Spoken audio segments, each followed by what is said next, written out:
The drawer stuck on its left side, the way old furniture grabs when wood has spent decades absorbing the particular moisture of small apartments. Nora worked it back and forth, patient, angled, not forcing it. She had learned that from 3 years of clearing other people's things. Force broke handles, damaged joints, and sometimes meant missing what was hidden underneath. She almost didn't check underneath. By the end of this story, I'm also going to share something special with those of you who stick around to the end, something that can help you in your personal life. But first, let's get back to. After 2 days in Raymond Hollis's apartment, she was carrying that particular kind of tired this work always produced, not muscle exhaustion, but something heavier. The weight of dismantling a whole accumulated life object by object, and knowing that most of it would end in a dumpster on Meridian Street. That weight built over the course of these jobs. It didn't leave until she stood in a hot shower long enough to run the water cold. She almost moved the drawer to the pile and kept going. But she checked. She always checked. 3 years of clearing had trained her to look. A loose diamond under a bathroom vanity. Cash folded inside a library book. Account numbers in a coat lining. Things got hidden. People had reasons. It cost 10 seconds to look, and sometimes those 10 seconds mattered. She flipped the drawer over. Taped to the underside, precisely at the center, was a manila envelope. Not hidden carelessly. Not shoved there in haste. The tape was applied in 4 strips, one at each corner, the way you would secure a document you intended to stay put. The tape had yellowed and dried, but held. The envelope beneath it was clean and intact. Sealed with wax, a faint circular impression at the center where someone had pressed a coin or a ring to set it. Nora crouched on the bare bedroom floor with the drawer across her knees and looked at it. She listened for Marcus in the hall. The roll of the hand truck. Boxes scraping. She peeled the tape free carefully, preserving the envelope's condition, the way she handled anything in these apartments that felt like it had been placed with intention rather than simply left behind. She put it in the inside pocket of her jacket. 3 weeks before that Wednesday afternoon, she hadn't known Raymond Hollis existed. The call came on a Tuesday morning in November. Lily had just left for school. Nora was at the kitchen table with a notepad and a calculator doing the math she ran every morning, which produced the same answer every morning regardless of how carefully she worked through it. Her checking account held $118.43, back rent to Joan Peralta, $2,400, representing 4 months of falling behind in increments small enough that each one had felt manageable until the accumulation didn't. Lily's medication refill, albuterol, and preventive inhaler, due in 11 days, $180. The Traverse's brakes, per the mechanic on Palmer Street who had told her 2 months ago she was driving on borrowed time and had looked at her with the careful expression of someone choosing words that wouldn't cause a breakdown in his waiting room, $840. The sum of what she owed, not calculable in any way that produced hope. She had run the numbers enough times to know the arithmetic was not the problem. The arithmetic was fine. The problem was that the right side of it kept coming up short. Marcus had 3 days of work lined up, a storage unit cleanout in Westfield, and a garage job for an estate sale in the county. That would produce maybe $450 after his pay. She had a recurring monthly contract with an assisted living facility in Holyoke, small clearouts. Not enough. Almost enough. Never quite. Her phone buzzed on the counter. An unfamiliar 413 number. She answered out of habit. The man introduced himself as Derek Paulson, property manager with Harmon Properties. He had gotten her number from a facility manager she had worked with the year before. He had an apartment on Meridian Street. Full estate cleanout. Deceased tenant, no immediate family. He needed it cleared within 48 hours starting the following Tuesday. The building was going into renovation and the timeline was firm. How much? Nora asked. $1,100, Paulson said. Her standard rate for a full apartment cleanout was $1,600, calculated on actual labor hours, disposal fees, and what the market would bear. $1,100 barely covered her costs on a loaded job. She asked about the square footage. Around 700, he said. 1 bedroom. The tenant was elderly, lived alone. Mostly furniture and personal effects. She said 1,400. He said 1,100 with an optional 200 bonus if she finished ahead of schedule. 1,300 at best. Below her rate. She knew it. He knew she would say yes anyway, Because people 3 months behind on rent do not spend long negotiating with the first income source that calls them on a Tuesday morning when the calculator is already out. She said yes. Called Marcus. Told him to get the cargo van. What Nora knew about Daniel Vega before she married him at 27. He was organized, genuinely funny in the way of people who were smart and didn't want it noticed, good at the physical work of moving things, and full of what she had understood as ambition. She had been wrong about that last one. Not wrong that it was real. Wrong about what it was. Ambition pointed toward something specific, something you could name and build toward. What Daniel had was appetite. Appetite pointed at whatever was available. They had built ClearStart together. Not the name. That came later. In the beginning, it was just them and a rented pickup and a client list assembled through classified ads. He handled the client side. The relationships, the vendor negotiating, the professional network he maintained through contractor meetups, and the kind of easy social fluency Nora had always envied because she had never quite had it herself. She handled the work, the logistics, the hiring, the quality control, the actual business of showing up at someone's door and doing what was promised. For 6 years it had worked. Not spectacularly, but steadily, which she had believed was better. The 2 sets of books took her longer to find than it should have. 18 months he had been billing 2 clients through a separate account. 18 months of the other arrangement she did not fully enumerate once she found out, because enumerating it was a way of staying in a place she needed to leave. He left in April, 4 years ago. He took $24,000 from the business account, timed for a week when she was at her mother's with Lily for spring break. By the time she was back and talking to a lawyer, the window for emergency remedies had passed. The lawyer walked her through civil court. 18 months, 8 to 12,000 in fees. A judgment she would then have to collect from a man who had already demonstrated he understood how to move money where it was hard to find. She thought about what that year and a half would cost her in work not done, in clients not built, in the company that needed her present every day if it was going to survive.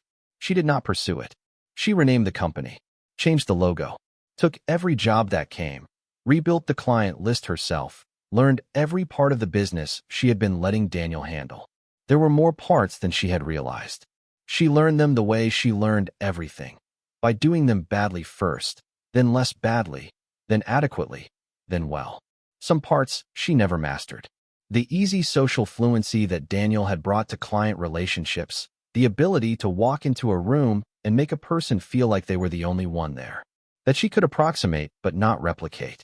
She learned to replace it with thoroughness, with follow-through, with showing up when she said she would, and doing exactly what she had promised. It turned out thoroughness lasted longer than charm in the estate clearing business, because the clients who hired her were grieving, and grieving people did not need charm. They needed someone to show up. Marcus came on 14 months later, answering a job board ad, and she had hired him after one day of watching him work because he was careful and reliable and asked nothing of her she wasn't already willing to give. He was 48, former Army logistics, quiet in the useful way. He treated the objects in the apartments they cleared with the same neutrality he seemed to bring to everything. Thorough, attentive, not letting himself have too many opinions about what he touched. Lily had been 6 when Daniel left. She hadn't cried, which Nora had found harder to handle than if she had. Lily had watched her father leave with the particular stillness of a child who didn't have language for what was happening, but had understood, with that accuracy children had before they learned to doubt themselves, that something important was ending. She had asked, once, a week after he left, "Is Daddy coming back to live with us?" Nora had told her the truth in the simplest possible terms. She had watched her daughter process it the way Lily processed everything, quietly, with her full attention on the thing in front of her, putting it in the place it belonged among the other things she knew about the world. Lily had not asked about him again, not once in 4 years. If she thought about him, she kept it to herself. In the interior space, she had that Nora only sometimes got to see. For years of building it back, not to where it had been, but to functional, to solvent most months, to enough for Lily's school, her medication paid on time, the refrigerator stocked, the lights on. Most months. 4019, Meridian Street was 6 stories of 1948 brick that had outlasted everything around it by sheer mass. The neighborhood had cycled through itself several times since the building went up. Factory workers, then successive waves of immigrants. then the particular urban emptying of the 1970s, then the slow return they were still in the middle of, the kind that brought coffee shops with prices requiring calculation and strollers on blocks that used to require different assessments. Harmon Properties had purchased the building 2 years earlier. Most of the long-term tenants were already gone.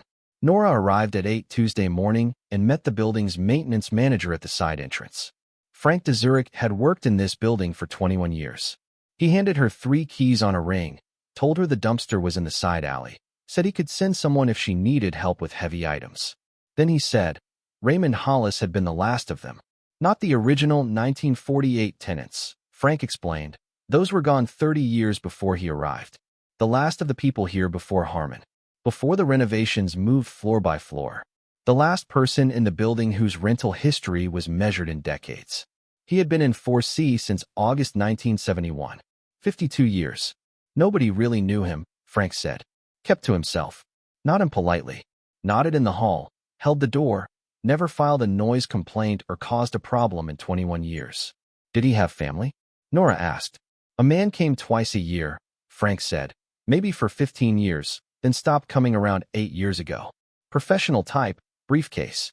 They would sit in the apartment for an hour, sometimes 2. He had never found out who that was. Anyone else? A woman on the 3rd floor. Rita. She had been in the building 12 years. She sometimes left food outside Raymond's door in winter, soup mostly, sometimes bread when she baked it. He never acknowledged it that Frank saw, never knocked on her door to say thank you. But the containers always came back clean on the doorstep by morning. He paused. She called. The office in October. The soup sat untouched on a Friday. He always took it in overnight. When it was still their Saturday evening, she called. Frank looked at the door to 4C for a moment.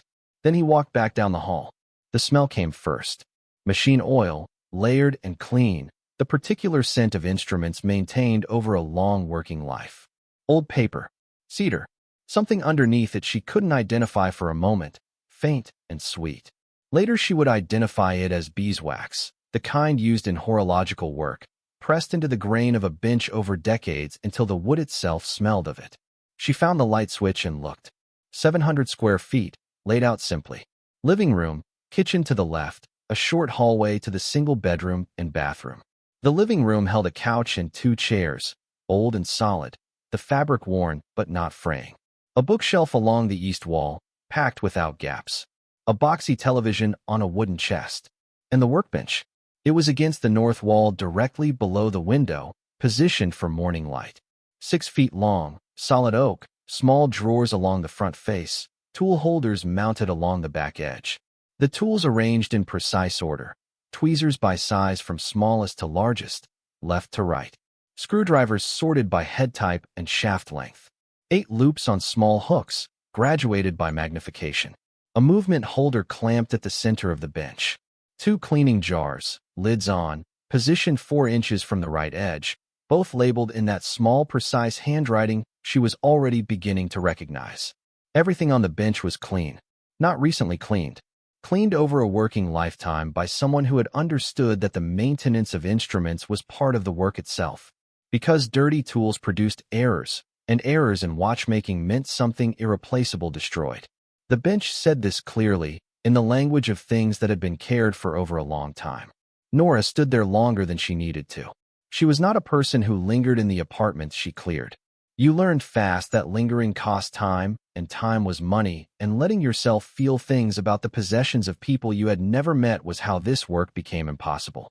She had learned that in her first month, when she had spent 20 minutes reading letters from a shoe box belonging to an elderly woman in Chicopee, and had cried in her van afterward. She had told herself she couldn't afford that again. But she stood at the workbench. The arrangement stopped her. Not the neatness alone. The intention behind the neatness. This had been a working space, and the person who had worked here had treated it with the same precision he brought to the instruments he repaired. Everything exactly where it needed to be. Everything findable without searching. 42 years of the same motions at the same bench in the same light. Marcus set down the hand truck behind her. She said, before he could ask, Watchmaker. 42 years. He came to stand beside her. He looked at the row of loops. His grandfather had fixed watches in Sweden. He had mentioned it once. He looked at the holders now. There's a clock running somewhere under this bench, he said. She listened. Near the back right leg, barely audible, a steady ticking. She crouched and found it on a low shelf, a small wind-up clock face turned toward the wall, still keeping time. She left it there for now. Moved to the kitchen. One mug on the counter, white ceramic, a chip on the handle. One plate in the drying rack. A small pot on the stove. The refrigerator held milk, butter wrapped in wax paper, 2 eggs. The freezer was empty. The cabinet held dry goods in glass jars labeled in that small, careful hand. Rice, flour, lentils, sugar. The dish towels were folded flat on the oven rail. The utensil drawer held each piece in a designated space in a fitted tray. She recognized this ordering. The systems people built when they had lived alone long enough to make explicit what shared living kept implicit. When someone else was present, the refrigerator stayed stocked because someone else might want something. The towels got pressed because someone else might notice. When you lived alone long enough, some people let those standards go. Their apartments reflected it. Others replaced the natural expectations of company with deliberate rules, systems imposed on a solitary life to keep the edges from softening into disorder. Raymond Hollis had been entirely the second kind, in every room she opened. Marcus worked the living room while she boxed the kitchen. The books she handled carefully. 5 horological reference manuals she set aside, potential value at a specialty dealer. The Czech titles she couldn't read, the German histories, the English books with pencil notes in the margins, cross-referencing page numbers in that same Watchmaker script. He had been a reader the same way he had been a craftsman, with his full attention on what was there. The newspapers in the corner were bundled in groups of 10, tied with kitchen string, labeled by year on the outside, 1988 through 2023. 35 years of daily papers, organized and kept. No individual paper pulled out, no dates circled, no articles flagged. Just decades of them, bundled, labeled, stored. She didn't understand why. Nothing else in the apartment suggested aimless accumulation. Everything else was placed with purpose. She thought about it while she worked and could not find the answer, so she boxed the newspapers and moved on. In the bottom cabinet of the kitchen, she found a small wooden box, plain, unlacquered, with a sliding lid. Inside, a collection of receipts, organized by year with rubber bands, going back to 1971. Not receipts for large purchases. Small ones. Grocery store. Pharmacy. The dry cleaner on Dunmore Street. He had kept 30 years of ordinary receipts in a wooden box with a sliding lid, organized by year, as if he had understood from the beginning that the evidence of a life was in its ordinary transactions and had treated them accordingly. She lifted out the 1971 bundle. The first receipt was from a hardware store, 2 items. The rubber band disintegrated when she touched it, the paper dry and fragile, the ink faded but legible. She could not read the items at this distance, didn't try. She just held the bundle for a moment. The first year he had lived here, when he had been 32 years old and new to the building and the city and maybe to the country. She put it back. Put all of them back. Closed the sliding lid. These weren't her receipts to read. Rita Malone came out of 3F, while Nora was carrying a box to the hall. She was in her early 60s, sturdy, with the kind of tired around her eyes that came from caring about things you couldn't change. She looked at the open door of 4C, then at Nora, then at the box. "You're doing the cleanout." Nora set the box down. "Yes." Rita looked at the open apartment. Her hands went still at her sides. "I was the one who called the office. When he didn't take the soup." Nora waited. "I left it on a Friday. He always took it in by Saturday morning. When it was still there Saturday at 6, I called Frank." Rita paused. "He never once said thank you. Not in 8 years. But the containers always came back clean, and I thought that was his way." She looked at the open apartment one more time. "He was a good man," she said. "Very quiet. But good." She looked at Nora directly then. "You treat the things right." She meant it as a genuine question. "Yes," Nora said. Rita looked at her a moment, deciding, then went back inside. Nora picked up the box and carried it to the hall. Derek Paulson arrived at 2 o'clock. He stood in the doorway looking at the cleared living room and the boxes stacked in the hall, and he made the small sound that certain clients made when they wanted to suggest progress was not quite adequate, a brief upward note, the sound of someone conducting an assessment. "How are we looking?" "On schedule. Main rooms today. Bedroom and bathroom tomorrow morning." He walked in and looked at the workbench still against the north wall. "All this goes." "All of it." He looked at the loops in their row, the tweezers sorted by size. Just junk, he said. He wasn't saying it to her. He was doing his renovation inventory, narrating to himself, and she happened to be furniture in his line of sight. He walked to the window, looked out at Meridian Street. This block used to be nothing, he said. Now people pay for it. He turned back. The estate has 22 days technically. Distant cousin in Ohio signed off on early access. They don't want anything from the unit. He looked at her briefly. Just clear it. She said nothing. He left at 2:15. Marcus came in with the drill. He looked at the workbench. Just junk, he said. She handed him a bit. They took the bench apart in 4 sections. The oak was old growth, dense, each piece heavy in a way newer wood wasn't. On the first trip down the stairs, Nora thought about Frank saying you could set a clock by him. The same route twice a day for 42 years. Rain, snow. The precision of a person who had calibrated his daily life the same way he calibrated instruments, removing variance, building reliability into the fabric of the ordinary. She set the last section in the van, went back up. At 4:30, she walked through the cleared apartment one final time, checking corners. The living room bare, the kitchen bare. Only the bedroom and bathroom remained for tomorrow. She locked the apartment, left the keys on the ledge for Paulson, and drove home. That night, she sat at the kitchen table with the notepad. $118. 43 in the account. Joan Peralta's call coming by Friday. 11 days until Lily's refill. The numbers sat on the page and meant what they meant. She had the clean-out bonus potentially and the Holyoke job Thursday. Not enough for everything. For some things. She thought about the apartment. About the wooden box with its receipt bundles and the first rubber band crumbling in her fingers. About a man who had come to this country in 1966 and had kept every grocery receipt organized by year in a sliding lid box in his kitchen cabinet. And about what that kind of meticulousness said about a person. About how he had seen himself as a subject worth documenting, even in the smallest transactions. She thought about Frank saying he never caused a problem in 21 years. One problem in 21 years was nothing. 0 was something else. 0 meant intention. She put the notepad away. Went to bed. Wednesday morning, she woke at 5:40 and lay in the dark for a few minutes listening to the building. The furnace cycling, a door somewhere on the floor below. Lily's steady breathing from the back room. She thought about the workbench. About the clock she had left running under it on Tuesday, which she had packed into a box with the technical manuals before locking up.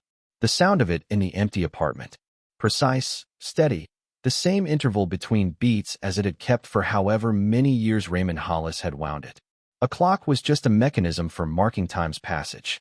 But there was something about a clock that kept running after the person who cared for it was gone that felt like more than mechanism. It felt like continuity a person had arranged in advance, like proof that the precision of a life could outlast the life itself. She thought about the wooden box of receipts, about 1971 and rubber bands that had held for 50 years and then turned to dust in her fingers, about a man who had arrived in this country with nothing, had taken an apartment on Meridian Street, had walked to a shop on Dunmore Street the next morning and every morning for 42 years, had come home each evening, had filed his receipts by year and kept his tools clean and left his soup containers washed on a neighbor's doorstep and asked nothing of anyone. That was a life, a complete and deliberate life. She kept thinking about the word deliberate. Everything in that apartment had been chosen. Nothing had just happened. She got up, made coffee, packed her kit. On the drive to Meridian Street, she thought about Derek Paulson's just junk, about the way he had looked at the row of loops and dismissed them before looking away. About how that was his job and her job was to clear the space, and how both those things could be true and neither of them changed what the apartment actually contained. She thought about what it meant to clear a person's things when no one else was going to bear witness to them, when the only record of their existence was what got boxed and what got thrown. She had thought about this before. She thought about it on most jobs. It never got lighter. She arrived at 4019 Meridian at 7:55, unlocked the side entrance, went up to 4C. The apartment smelled the same as yesterday, the beeswax and machine oil, the particular accumulated smell of a working life in a small space. In the cleared living room, the north window let in early morning light that fell now on the bare wall where the workbench had been. The leg marks were visible in the floor, for precise squares pressed into the wood over decades. Marcus arrived at 8. She pointed him to the bathroom while she started on the bedroom. Raymond's bedroom was small and arranged with the same precision as the rest of the apartment. The bed was a single, iron frame, old but solid. The mattress she'd have Paulson confirm as disposable. The nightstand held one book, face down to mark a page, a Czech novel with a worn cover. One empty water glass set on a folded cloth to protect the wood.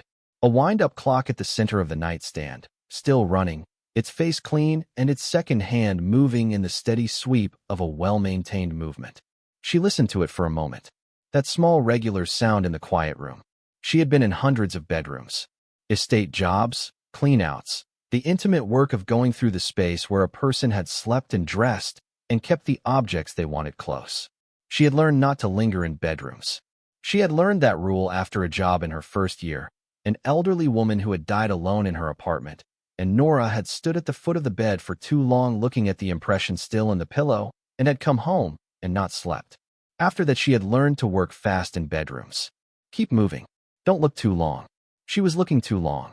There was something about this particular room, this particular morning.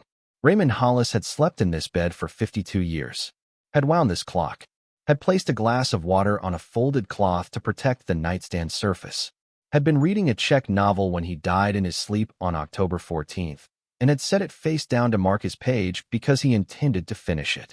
She thought about that, about marking your page when you intended to finish something.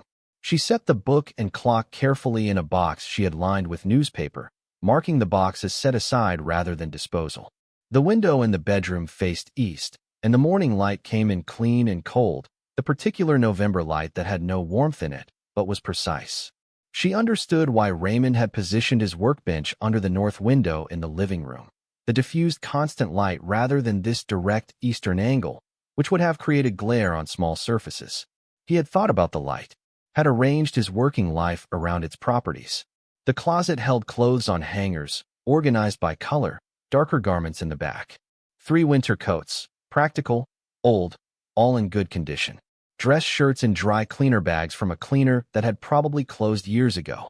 A pair of good shoes on the floor, polished to a high surface, the leather supple. She checked the pockets, empty. The lining of the heaviest coat, a gray wool overcoat, had been carefully repaired at one shoulder seam with thread that nearly matched. Someone had repaired it rather than replaced it. She touched the mended seam briefly, then laid the coat in the donation box. The bathroom had been used without excess. 1 bottle of aspirin in the medicine cabinet. 1 bar of soap in the dish, used to a sliver. A safety razor on the shelf with replacement blades in a small box. She boxed the cabinet contents and moved back to the bedroom. The dresser was the last thing. Oak, 3 drawers, older than she was. Solid, the joints hand-cut rather than machine-milled, the kind of construction that took longer to make and lasted proportionally longer. The surface had the patina that came from decades of daily use. The wood darkened at the corners from touch. She examined the back before she pulled anything. Sound construction, no damage. The frame true despite 50-plus years. She pulled the top drawer. Empty. Clean, the wood surface free of dust. The middle drawer. Empty. A faint cedar smell from a sachet that had dried to powder in the corner. The bottom drawer. She pulled it straight, and it came 6 inches before it grabbed, with swelling on the left side joint. She lifted the left side slightly, tried again, moved another inch. She worked it the way she always worked a stuck drawer, patient and methodical, reading the friction, adjusting the angle. The drawer came free. Empty. She turned it over in her hands, checking the underside for any damage. Old finish on the wood surface. A slight warp to the left rear corner that explained the binding. That was when she saw it. Taped to the underside of the drawer, at the exact center, was a manila envelope.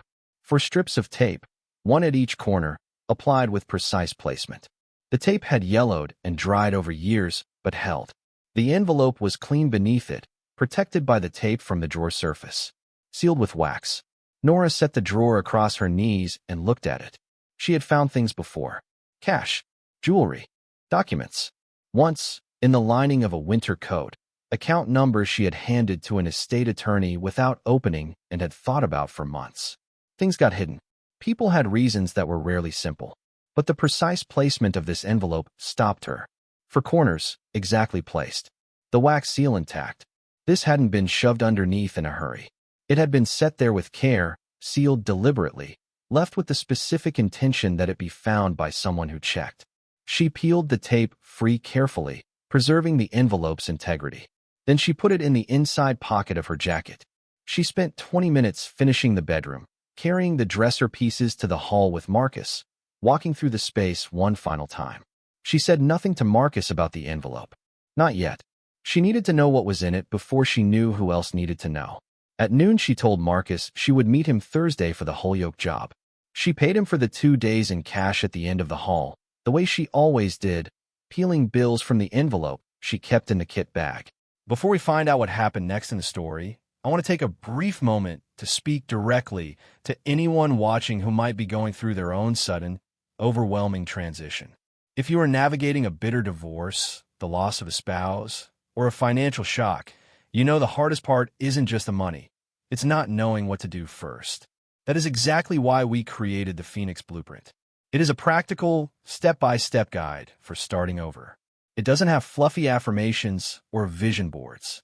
It is a tactical survival manual. It gives you the exact checklist for the first 48 hours, including the one rule you must follow. Do not make any decision you cannot reverse.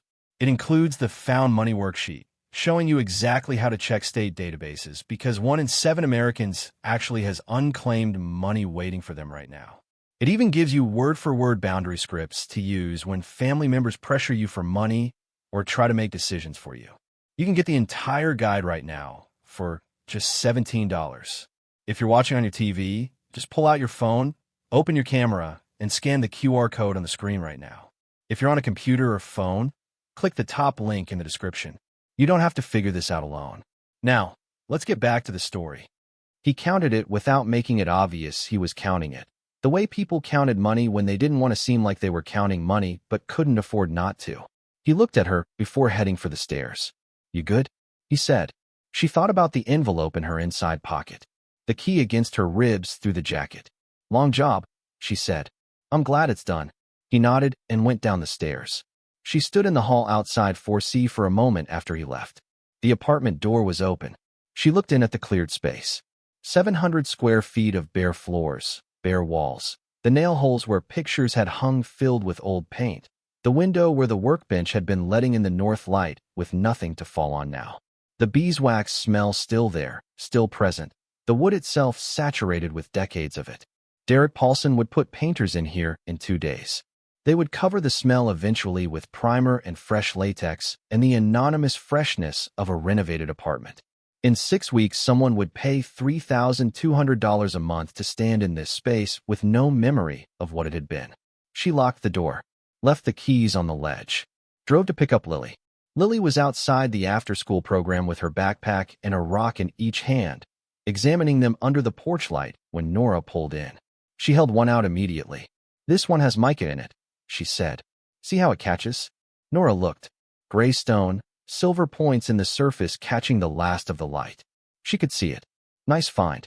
Lily buckled up and stowed both rocks in the front pocket of her backpack with the focused care she brought to anything she decided was worth keeping. She talked most of the drive home. The history assignment returned with a note that said excellent detail, which Lily reported with the understated satisfaction of someone who had worked for something and gotten confirmation. The cafeteria pasta that was actually good for once. A type of jasper she'd read about online that she thought might be in the creek behind the mall. Nora listened and said the right things and let Lily's voice fill the car the way it always did after school, unhurried, interested in itself. The voice of a child who still believed the world contained things worth noticing and who paid the kind of attention to small objects that most people decided, at some point, wasn't worth their time. At home, Nora made dinner. Lily set the table. After dinner, Lily did her remaining homework at the kitchen table while Nora washed up. At 8:30, Lily went to bed and arranged her rocks on the windowsill from darkest to lightest, as she always arranged them, and Nora pulled the blanket up and turned off the lamp. She went to the kitchen. She put the envelope on the table and sat down in front of it. She had been carrying it for 5 hours. Not opened, not examined beyond the initial look in the apartment. Just carried in her inside jacket pocket through the drive home, and the pickup, and the dinner, and the homework help. She had been aware of it the whole time with part of her attention. The way you were aware of something specific, not painful but present, occupying a particular position in your awareness that was slightly different from everything around it. She looked at it for a while. Then she broke the wax seal. Inside, 3 pages, folded together. A small key on a metal ring, iron, the number 47 stamped on the shaft. The handwriting was small and precisely formed. Even spacing throughout. Each letter constructed with careful attention, no letter taking more room than it needed. Reading it felt like watching someone work at a bench, methodical, exact, no wasted motion. She read, "If you are reading this, you were careful. I spent my life watching people, and I could always tell the careful ones. My name is Raymond Hollis. I was a watchmaker. I came to this country in 1966, and I operated Hollis Watch and Clock Repair at 218 Dunmore Street from 1971 until I closed the shop in 2008. I lived at 4019 Meridian Street, apartment 4C, for the same 52 years. I tell you this because I believe a person deserves to know who is speaking to them. I have no family in this country. My wife Marta died in 1994. We had no children. My brother Pavel died in Prague in 2011. There is no one who would search for what I have left. There is no one who needs to be considered. What I accumulated, I kept in a storage unit rather than a bank, for reasons I will explain in a second letter. The key you are holding opens Bay State Storage at 1140 Hooper Avenue, Unit 47. I paid the rental contract forward through 2031 when my health began to decline. The unit is climate-controlled. Everything inside is as I arranged it. Before you speak to any attorney or appraiser or any official, go to the unit alone. On the right wall you will find a wooden box with a brass latch. Open the box. Inside is a second letter. Read it in full before you take any other action. The order in which you proceed will matter. I want to tell you one more thing. I watched this building for 52 years. I watched people come and go, families and couples and young professionals, and people who arrived with nothing and left with less. I watched how people moved through spaces. I watched how they handled objects that had belonged to others. I learned very early that the careful ones always checked underneath things. They moved slowly through the work. They understood, without being taught, that old objects had once been someone's whole life, and they treated them accordingly. I do not know who you are. I do not know if you are a man or a woman, young or old, wealthy or struggling. I know only that you were careful enough to check the underside of a dresser drawer. That is the only qualification I required, and I decided long ago it would be enough. Raymond Hollis 4C, 4019, Meridian Street tenant. August 1971 to October 2023, she read it twice. Then a third time. Then she put both palms flat on the table on either side of the pages and looked at them without reading. The kitchen clock. Lily's breathing from the back room. Audible in the quiet of the apartment at 9 o'clock. A car passing on the street. Its radio audible for 3 seconds and then gone. She thought about Raymond Hollis. About the beeswax smell of his apartment. About the mug with the chipped handle left out on the counter, the single one kept accessible because it was the only one he needed. About Rita on the 3rd floor and clean containers on a doorstep. A transaction completed without words because both parties had understood the arrangement without discussing it. About the receipts in the wooden box, organized by year. About a man who had come to this country and started filing ordinary transactions in a sliding lid box in his kitchen cabinet because he understood from the beginning that a life was built from small things done carefully, and that careful things were worth keeping track of. About 52 years in one place. She was 39 years old. This apartment, 3 years. Before that, the house on Calvert Street with Daniel, 7 years. Before that, 2 apartments of her own in her 20s when she was figuring something out and had not yet figured it out. 8 addresses total in her adult life. Each one a stage of something. Each one left behind. She had never stayed anywhere long enough to become part of it in the way that a bench absorbed beeswax over decades. The way a route became legible to a neighborhood by its regularity. What was it like to be that known by a place? To have a window know your preferred light? She thought about the newspapers bundled by year. She had been turning that over since Tuesday. Not random accumulation, not sentiment. Deliberate storage. 35 years of them, labeled and kept. She still couldn't find the reason, but she was beginning to think it might be this. A record. A way of saying I was here for all of this. All of this happened while I was here. Not for anyone to read. Just to have said it. The letter said, I watched this building for 52 years. I watched people come and go. She thought about what that watching had been like. Not surveillance, not the watching of a suspicious man, but the natural observation of someone who had spent his working life in close attention to small mechanisms and had never stopped applying that attention to the world he moved through.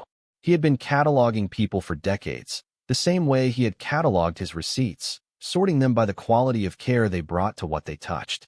He had been looking for someone specific. She had apparently been that person. She folded the letter along its original creases, put it back in the envelope, put the envelope in her inside jacket pocket. The key was in her palm. Small iron, the number 47 worn slightly from handling. Bay State Storage at 1140 Hooper Avenue. She knew the facility, had used it once for an estate job 2 years before. Climate-controlled, well-run. The reasons will be explained in the second letter. She turned the key over once. $118 in her account. Joan Peralta's patience running to its edge by Friday. Lily's refill in 11 days. She had a job in Holyoke at 11 tomorrow morning, 2 hours of work. She could be at Bay State Storage by 8:30. She put the key in the front pocket of her jeans. At 11 she called Marcus. He answered on the third ring. She told him what she had found. She read him the letter word for word, standing at the counter with the pages under the kitchen light. He was quiet through all of it. After she finished there was a pause. "You going to go to the unit?" He said. "Tomorrow morning. Want me there?" The letter said alone. She had taken that instruction seriously from the first reading without entirely deciding why. Maybe because the letter addressed itself to one person, whoever had checked, and the instruction felt like it belonged to that singular person. Maybe because she was not ready to bring someone else into something she hadn't seen herself. "I'll go first," she said. "Then I'll call you." "Be careful," Marcus said. She said she would. Hung up. She didn't sleep well.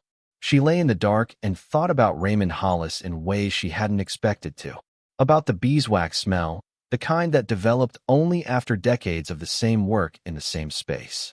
About the clock hidden under the workbench, still running in an empty room. About Rita from the third floor asking you treat the things right, wanting a real answer before she went back inside. About 52 years. She was 39. She had been in 8 places in her adult life. Raymond Hollis had been in one place for 52 years and had watched the city change completely around him from the same north window. Had kept his tweezers sorted by size, his newspapers bundled by year, his soup containers clean on a neighbor's doorstep. Had decided, at some point, that the careful ones were worth leaving something to, and had then waited, in the practiced way of a person accustomed to patient work, for the right one to arrive. What had he kept? What did a careful man with a closed shop and 52 years of solitary discipline consider worth explaining? Whatever it was, he had paid Bay State Storage through 2031 to protect it. 8 years forward. That was not a casual choice. That was the kind of arrangement a person made when they were certain the thing being protected had value that would outlast them. He had done it when his health began to decline, which meant he had felt time narrowing and had made the necessary arrangements with the same methodical care he brought to everything else.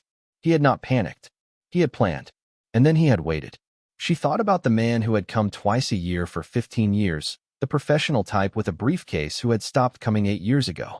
She had been turning that over without realizing it. Professional type. Briefcase. An hour, sometimes 2, sitting in the apartment. She did not know what that meant. But she was going to find out. At 4 in the morning she got up and made coffee. Put the key on the table. The number 47.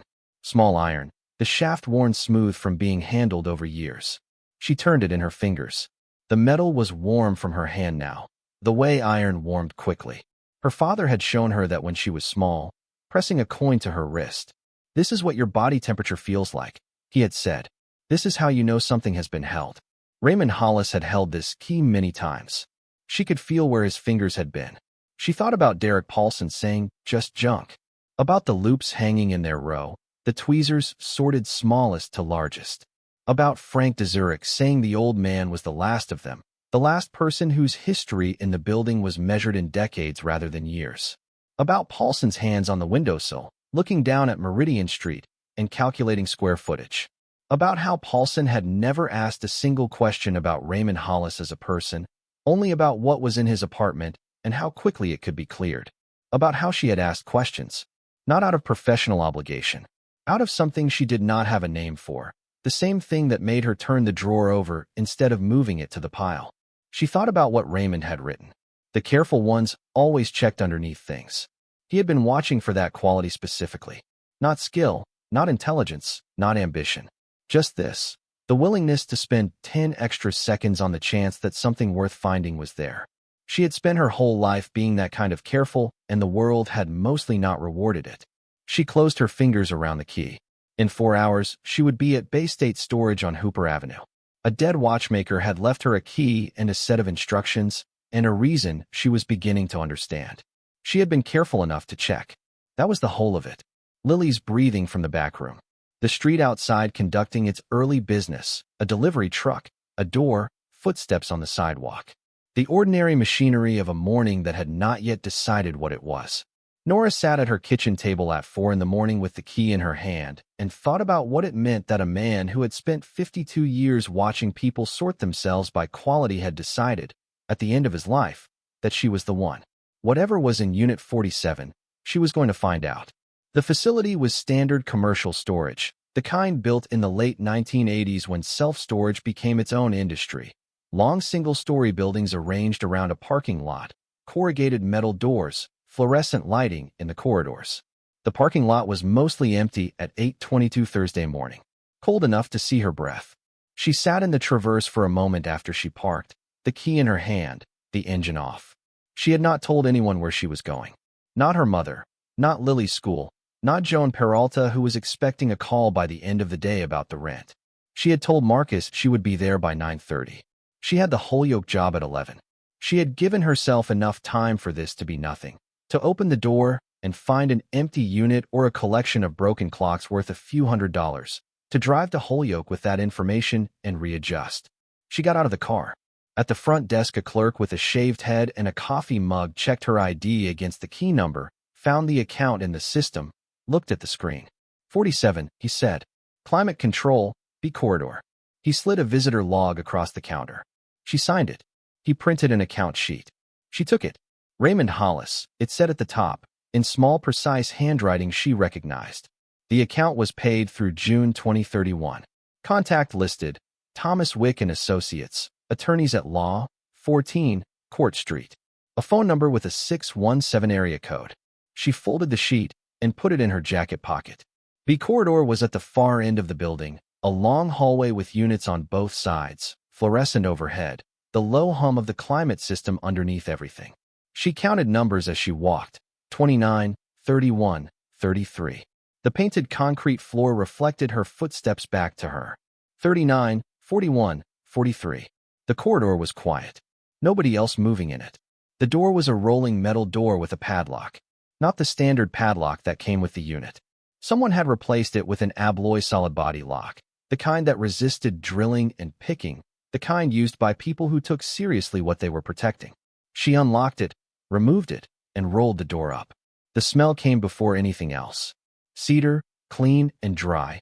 The smell of good shelving wood kept in controlled conditions. Underneath it, the machine oil smell she had been living inside for 2 days on Meridian Street. Familiar. Now, almost like coming home to something she hadn't known she'd been in before.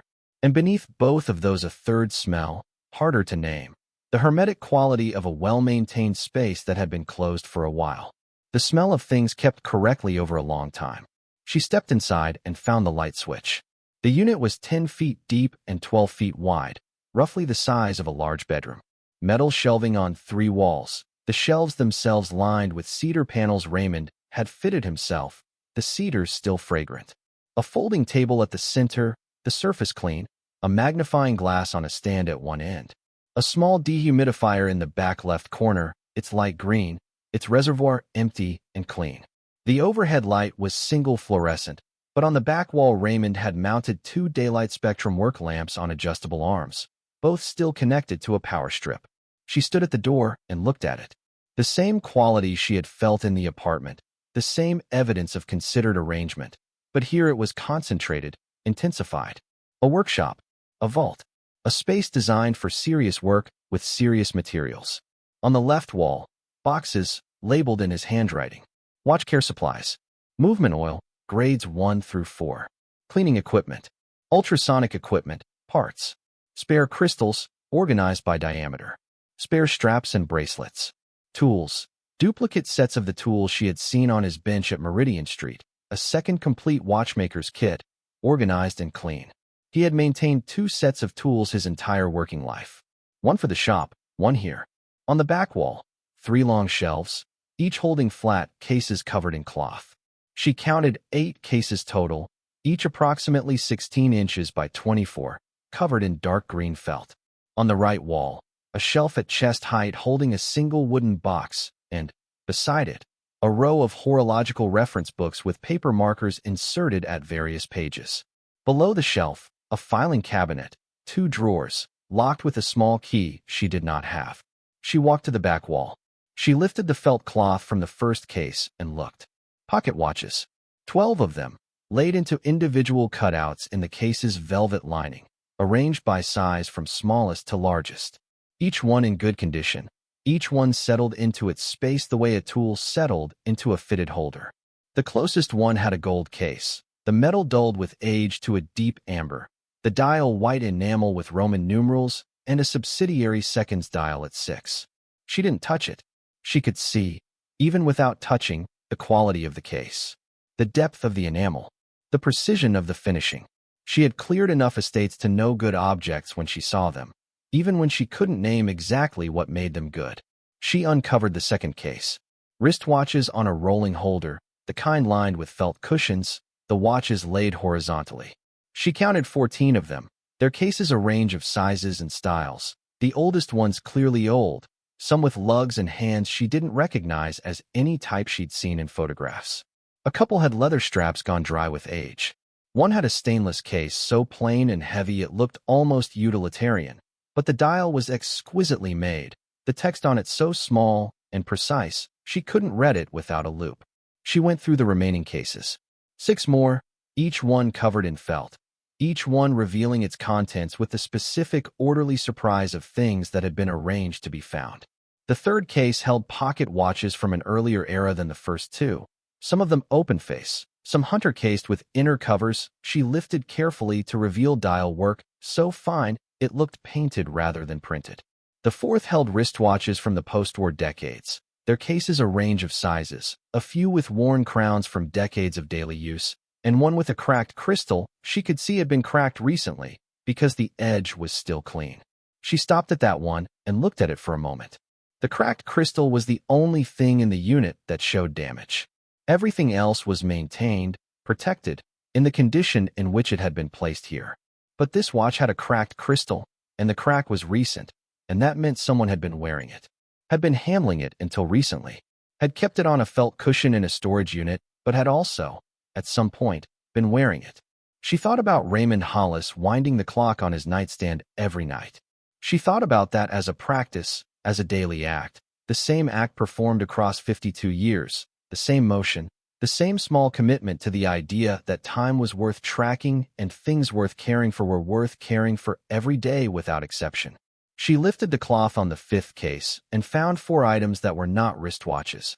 A marine chronometer in a triple-boxed case, the gimbal mechanism intact, the movement visible through a glass panel in the inner box, a carriage clock with enamel panels on 3 sides, the enamel depicting small landscapes she couldn't look at for long without wanting to look at longer, a table clock in a brass case with a tourbillon visible through the dial, and a small traveling clock in a leather case.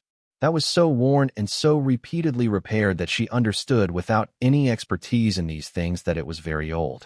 She did not know what any of these were worth. She did not need to know yet. She could see that they were important. The quality of the making was legible even to someone who had never looked closely at horological work before this week. It was the same quality that had been legible in Raymond's workbench, in his tools, in his kitchen cabinet with its labeled glass jars. Some objects communicated their own value without requiring the observer to be an expert. These did. 47 watches total. She counted twice to be certain. 47, matching the number on the unit door, matching the number he had. Pressed into the iron key. She thought that was deliberate and that it was his particular kind of humor, the joke that required the audience to be paying attention before they could get it. She didn't know what any of them were worth. She didn't recognize the names on the dials. But she could see the care in how they had been assembled here, The same care she had seen in everything else Raymond Hollis had arranged in his 52 years of living precisely in a small apartment. These were not the hobby purchases of someone browsing antique shops. These were the considered acquisitions of someone who had spent his working life in horological work and had, for decades, made choices that other people couldn't have made because other people didn't know enough to make them. She stood in the unit for a while with her hand resting on the edge of the table and breathed slowly. Then she went to the right wall. The wooden box was cherry, 18 inches long, 12 inches wide, 8 inches deep, the wood finished with beeswax rather than varnish and showing the grain beneath it. A brass latch on the front face. She pressed the latch and lifted the lid. Inside, a letter, 5 pages, folded in thirds. A sealed envelope marked Thomas Wick and Associates, Attorneys at Law, 14, Court Street, Boston, Massachusetts, with a typed notation on the outside, Estate of Raymond Hollis, Trust Documents, First Opening. And a second envelope, smaller, marked Updated 2022 in Raymond's handwriting. And a key ring with 3 keys, each one tagged with a small handwritten label she had to hold under the work lamp to read. 818 Sycamore, the first one said. First Commerce, 14th Street, the second. Third floor closet, the third. She took the letter out. The same handwriting, the same size, the same precision, but longer than the first. 5 pages. She sat on the edge of the folding table and read. I owe you a longer explanation than the first letter allowed. My name is Raymond Hollis. I was born in Prague in 1939, the son of a watchmaker. My father Václav Hollis had a workshop at 14, Jakubska Street in the Old Town, a shop his own father had opened in 1909. 3 generations of watchmakers in one building on one street in one city. I was apprenticed at 11. I knew by 14 that I would spend my life doing this work. In 1948, the state nationalized the workshop. My father was allowed to continue working in it, but it was no longer his. The equipment, the inventory, the name above the door, all of it transferred to state control in the span of a week. My father went to the shop every day and did the same work he had always done. He died in 1962, having spent 14 years working in a place that had been his, and then was not. I am telling you this so you understand why I kept what I accumulated in a storage unit rather than a bank. I understand that for most people in this country the idea of a bank is ordinary and safe. I also understand that ideas about what is ordinary and safe can change very quickly when the people who control the institutions decide that the change is convenient. My father had 14 years to think about what it meant to trust institutions with the work of your hands. I took his lesson. I came to Vienna in 1962 and to Massachusetts in 1966. I had money, not much, and skill, which proved sufficient. I opened Hollis Watch and Clock Repair at 218 Dunmore Street in 1971 and operated it until 2008, when my hands were no longer steady enough for the finest work and I chose to close rather than do the work badly.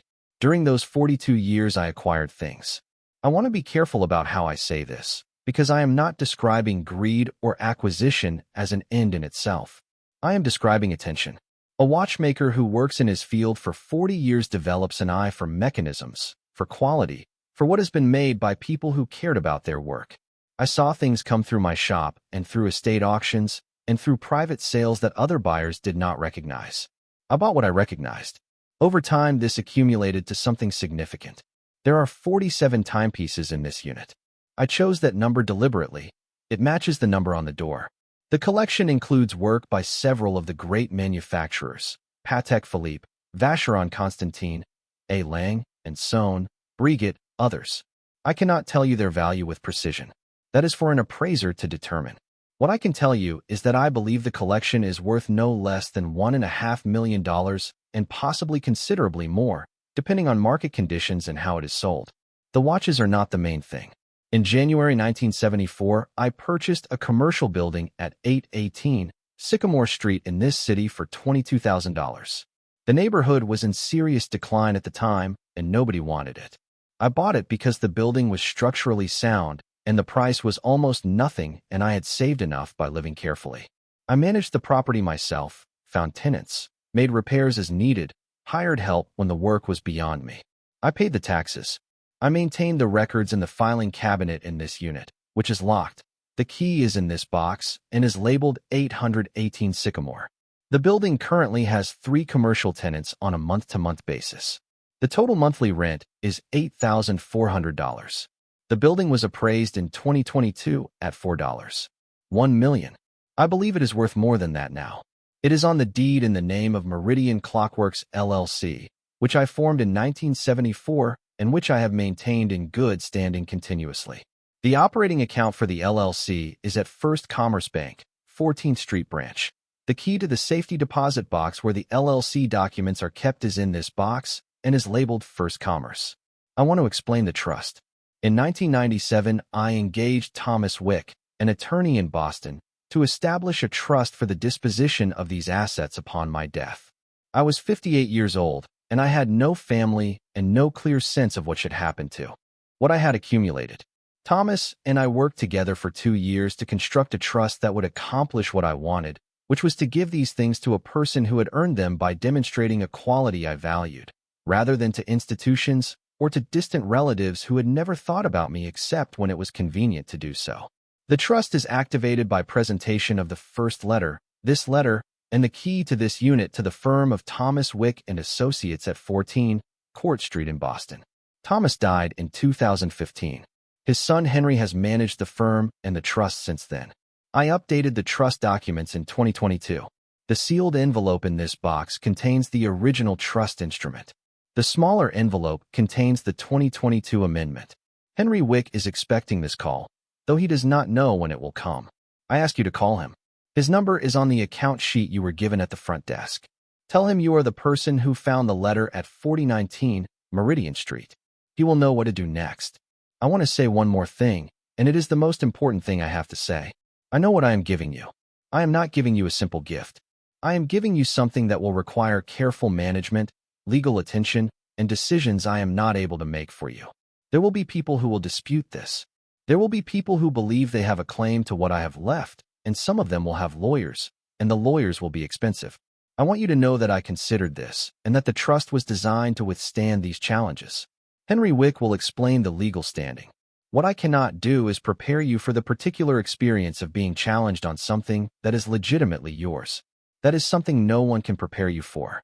It is something you will have to hold on to with the same quality that led you to check underneath the drawer. I spent 52 years repairing small things. A watch movement is hundreds of parts, each one dependent on the precision of the others. When one part fails, the whole movement stops. But a good watchmaker can look at a stopped movement and find the single worn tooth, the single broken spring, and restore function from apparent failure. The skill is not in the grand gesture. The skill is in the attention to small things over a long time. That is what I hope for you. Not an easy gift, a workable one.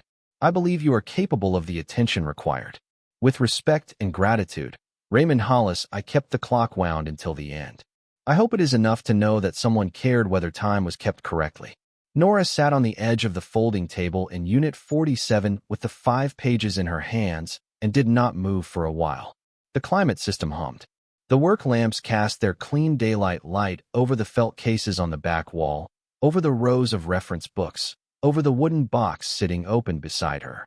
8:59 a.m. by her phone. She had the Holyoke job at 11. She had told Marcus she would be there by 9:30. She did not think about the money. Not yet. She thought about the letter. About Václav Hollis at 14, Jakubska Street in 1948, walking into his father's workshop to do his father's work in a building that was no longer his father's. About what a man learned from watching that happen. What a son learned from watching his father learn it. About how a person who had learned that lesson might spend 52 years building a thing that could not be easily taken. Not because he was afraid of everything. Because he understood specifically, from personal history, what the specific threat looked like. She thought about the newspapers bundled by year. She thought she understood them now. Not sentiment, not record-keeping. Evidence. Proof of presence, maintained in the specific format in which it had been produced, kept in the order in which it had accumulated. He had been making a case, to himself or to whoever might come after, that he had been here and that he had paid attention. She refolded the letter along its creases. Put it back in the wooden box. Put the 2 envelopes and the key ring in her jacket pocket beside the original letter. She covered the watch cases with their felt cloths. She pulled the unit door down and locked it with Raymond's alloy lock. She stood in the B corridor under the fluorescent light for a moment. Then she walked back to the lobby, thanked the desk clerk, and went to her car.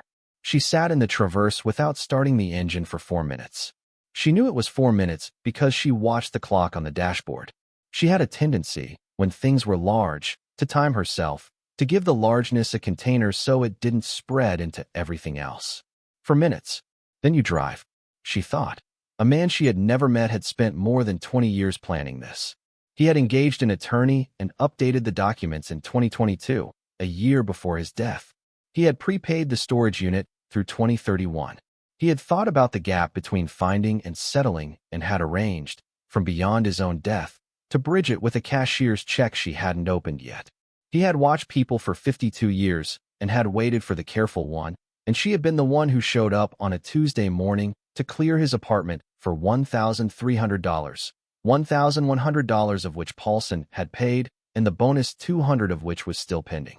She thought about what Raymond had written in the second letter. Not an easy gift. A workable one. She had been working with Workable for 4 years. Since Daniel. Since the $24,000 gone and the business account empty and the lawyer's estimate of what it would cost to chase it. She knew what Workable felt like. It felt like choosing, every morning, the problem you were going to solve that day rather than the ones you weren't going to solve. She started the engine. Drove to Holyoke. She sat in the Traverse in the parking lot at Bay State Storage and called Marcus. He answered on the second ring. She said, I went to the storage unit. He waited. She said, there are 47 watches. I don't know what they're worth, but they're not nothing. And there's a building. Commercial property. He owned a building and managed it himself for 50 years. Silence on Marcus's end for a moment. What kind of building? He said, 3-story commercial. 3 tenants. He valued it at $4 million in 2022. Another silence. He left this to you? Marcus said, there's a trust. He set it up in 1997. His attorney has it. Marcus was quiet for a moment. You going to call the attorney? She looked at the account sheet on the passenger seat. The 617 number. Thomas Wick and Associates, 14, Court Street. After the Holyoke job, she said. She hung up. Drove to Holyoke. Worked 2 hours moving furniture from a third-floor apartment to a ground-floor unit. Easy physical work, the kind that let her mind run without asking anything of her. She thought about Raymond Hollis at 818 Sycamore Street in 1974, writing a check for $22,000 on a building nobody wanted. About what it took to hold that building for 50 years, to manage tenants and make repairs and pay taxes and keep the records in a locked filing cabinet in a storage unit on Hooper Avenue. To do all of that alone, in parallel with a 42-year working life, without telling anyone. She thought about the filed receipts in the kitchen cabinet at Meridian Street. The first year's bundle, 1971. The day he moved in, the hardware store receipt in that year's bundle, 2 items she hadn't been able to read. She thought, that was probably the day he bought the cedar panels for the storage unit shelving. The day he started building the second place, the private one, the one that would hold everything he accumulated. She finished the Holyoke job at 12:40. Paid Marcus. He looked at her in the parking lot the way he sometimes looked at her when he thought something was going on that she hadn't told him yet. You good? He said. Getting there. He nodded and got in his car. She sat in the Traverse for a moment before starting it. The assisted living facility was quiet in the middle of the day, a few staff crossing the parking lot, a woman in a wheelchair sitting in a rectangle of November sunlight near the entrance. She thought about the filing cabinet in Unit 47, the one with 2 drawers she hadn't been able to open. She thought about 50 years of property management records, ledgers, tenant correspondence, maintenance invoices, all of it organized in the same handwriting that organized the glass jars in the kitchen cabinet and the newspaper bundles in the living room. The whole life of a building, kept in order by one man, for 50 years. She drove back north on the interstate. The sky was the specific gray of late November, flat and without temperature, the kind of sky that made everything under it look like it was waiting for what came next. She drove in the left lane at a steady 65. She thought about 818 Sycamore Street. She had passed through that neighborhood before, on jobs, knew it well enough to know it had changed substantially in the past 10 years, that the blocks around Sycamore were now the kind of blocks with the expensive coffee shops and the strollers and the renovation permits on the facades of buildings that had been empty for 30 years and were now worth something. She tried to picture a building on Sycamore and couldn't place it specifically. She had been managing estates for 3 years. She had a general understanding of what property in that corridor was worth. She drove north and thought about Lily's medication refill in 9 days and Joan Peralta's patience and the Traverse's brakes and what $12,000 would mean for each of those problems in order. At 1:15, she pulled into a coffee shop parking lot and called the 617 number. The phone rang twice. An assistant answered, gave the firm name. Nora said, "My name is Nora Vega. I'm calling about a trust. The estate of Raymond Hollis." A pause. Not a long pause. A pause that felt like recognition. "May I ask," the assistant said, "how you came to have this number?" "From the account sheet at Bay State Storage, Unit 47. I have Mr. Hollis's key and both of his letters." The assistant said, "Please hold." She held for 45 seconds. Then a man's voice, different register, unhurried. "Ms. Vega, this is Henry Wick. I've been managing this trust for 8 years, since my father passed. He established it in 1997. I've been waiting for this call." She said, "For how long?" "Since Mr. Hollis died," he said. "October 14th. I got the death notice from the county. I've been waiting to hear from whoever activated the trust." He paused. "I want to be honest with you. I didn't know how long I would wait, or whether the call would come at all. The trust has a 60-day window. After 60 days from the documented date of death, if nobody has presented, the trust dissolves and the assets transfer to a designated charitable organization. Today is day 23, she said. "Yes." He let that sit for a moment. "You found the letter under the drawer, I take it?" "Yes. My father wrote the trust around that condition specifically. He and Raymond talked about it for 2 years before the documents were finalized. Raymond was very clear about what he wanted. Someone careful. Someone who would actually look." Henry Wick's voice had the particular quality of a lawyer who had been managing something unusual for a long time and was accustomed to explaining it from the beginning. She said, "He mentioned there would be challenges. That people would dispute it. He'll be right about that. Probably. There's a cousin in Ohio who signed the estate release for early apartment access. She didn't know about the trust when she signed. When she finds out, her options are limited, but her lawyer will want to test them. That's normal. The trust instrument is solid, Ms. Vega. My father was a careful drafter." She said nothing for a moment. "I want to understand what this actually means," she said. "What happens next?" "You come to my office," Henry Wick said. "Bring both letters, bring the trust documents from the wooden box, and bring the key. We open the trust formally. I review the current documents with you, and we begin the process of transferring the assets into your name as trustee and beneficiary." He paused. "It takes time. It won't be instant. There are filings. There's an appraisal process for the watches and the property. But the legal foundation is sound. I want to be clear about that." She sat in the parking lot of the coffee shop on Route 9 and looked at the traffic. "How much does this cost?" she said. He was quiet for a moment. "The trust covers legal fees for the activation and transfer process up to a defined limit." Raymond anticipated this. "You won't be paying out of pocket for the initial process." She had not expected that. She had been bracing for the number that would tell her whether she could afford to pursue this or whether she would have to watch it pass, because she had $118 in her account and a daughter with asthma and rent due on Friday. She said, "He thought of a lot of things." "He thought of everything," Henry Wick said. "That was his nature." "Can you come in tomorrow morning?"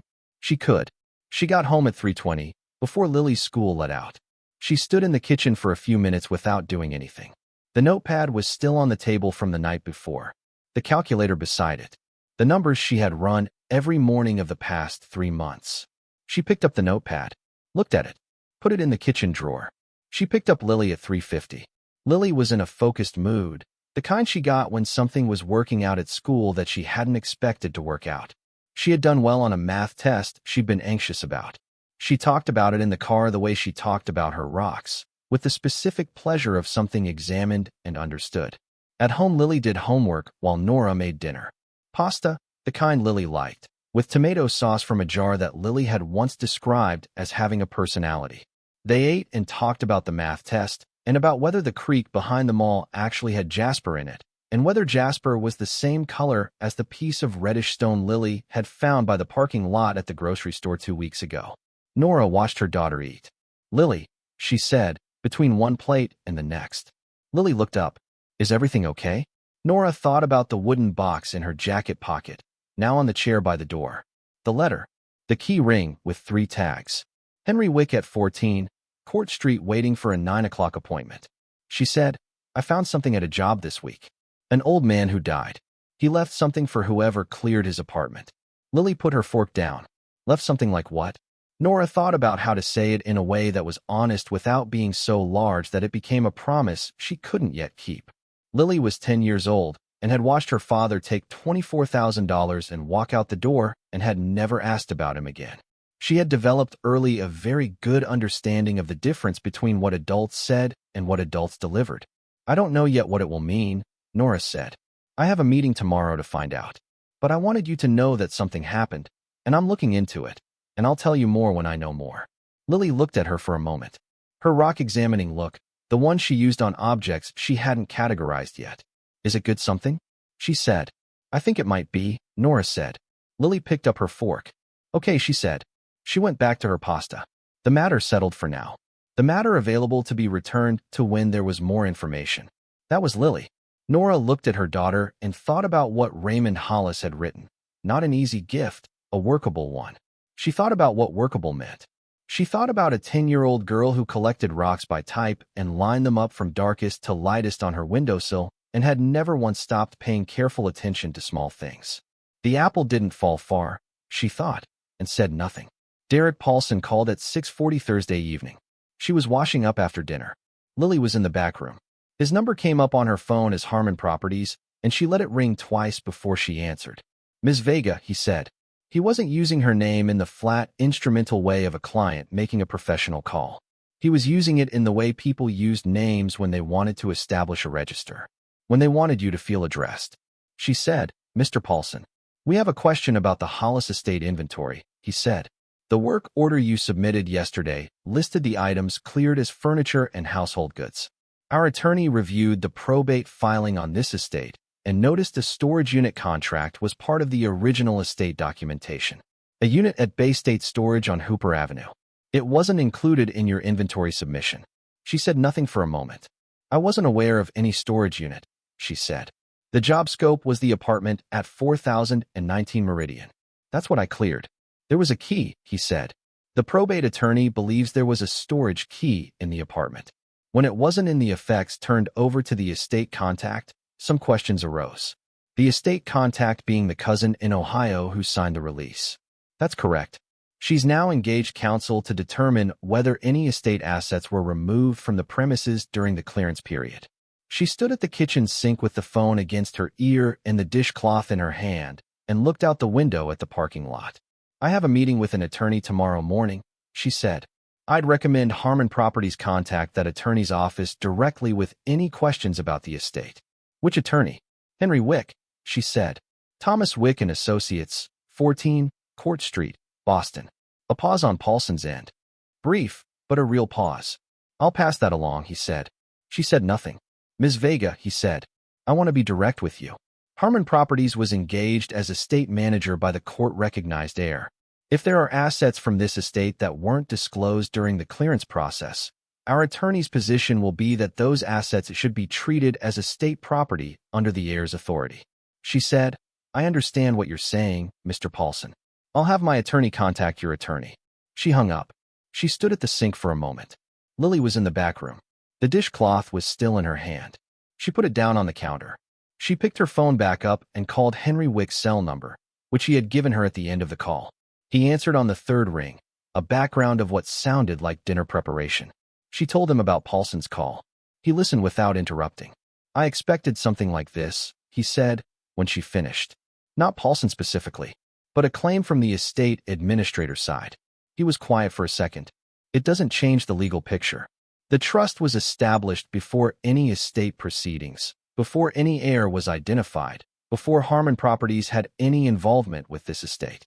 A storage unit contract in a probate filing doesn't give the estate administrator rights to the contents of that unit if those contents are covered by a prior trust instrument. So Paulson can't just take it. He can't just take it. His attorney will want to examine the trust documents. They may file a challenge. That process takes time and has costs, but the legal footing is yours. Get here tomorrow at 9 and we'll begin. She said thank you and hung up. She stood in the kitchen for a minute. In the back room, Lily was reading, audible through the door. One of the science books about rocks and minerals that she kept on her shelf beside her collected specimens, the flat voice of a child reading aloud to herself for comprehension, the way Nora had done at the same age. She went to the doorway. Lily looked up. Everything okay? Lily asked. The same question she had been asking Nora for 4 years, in the particular voice of a child who had learned that the answer was not always yes. It's fine, Nora said. Getting sorted.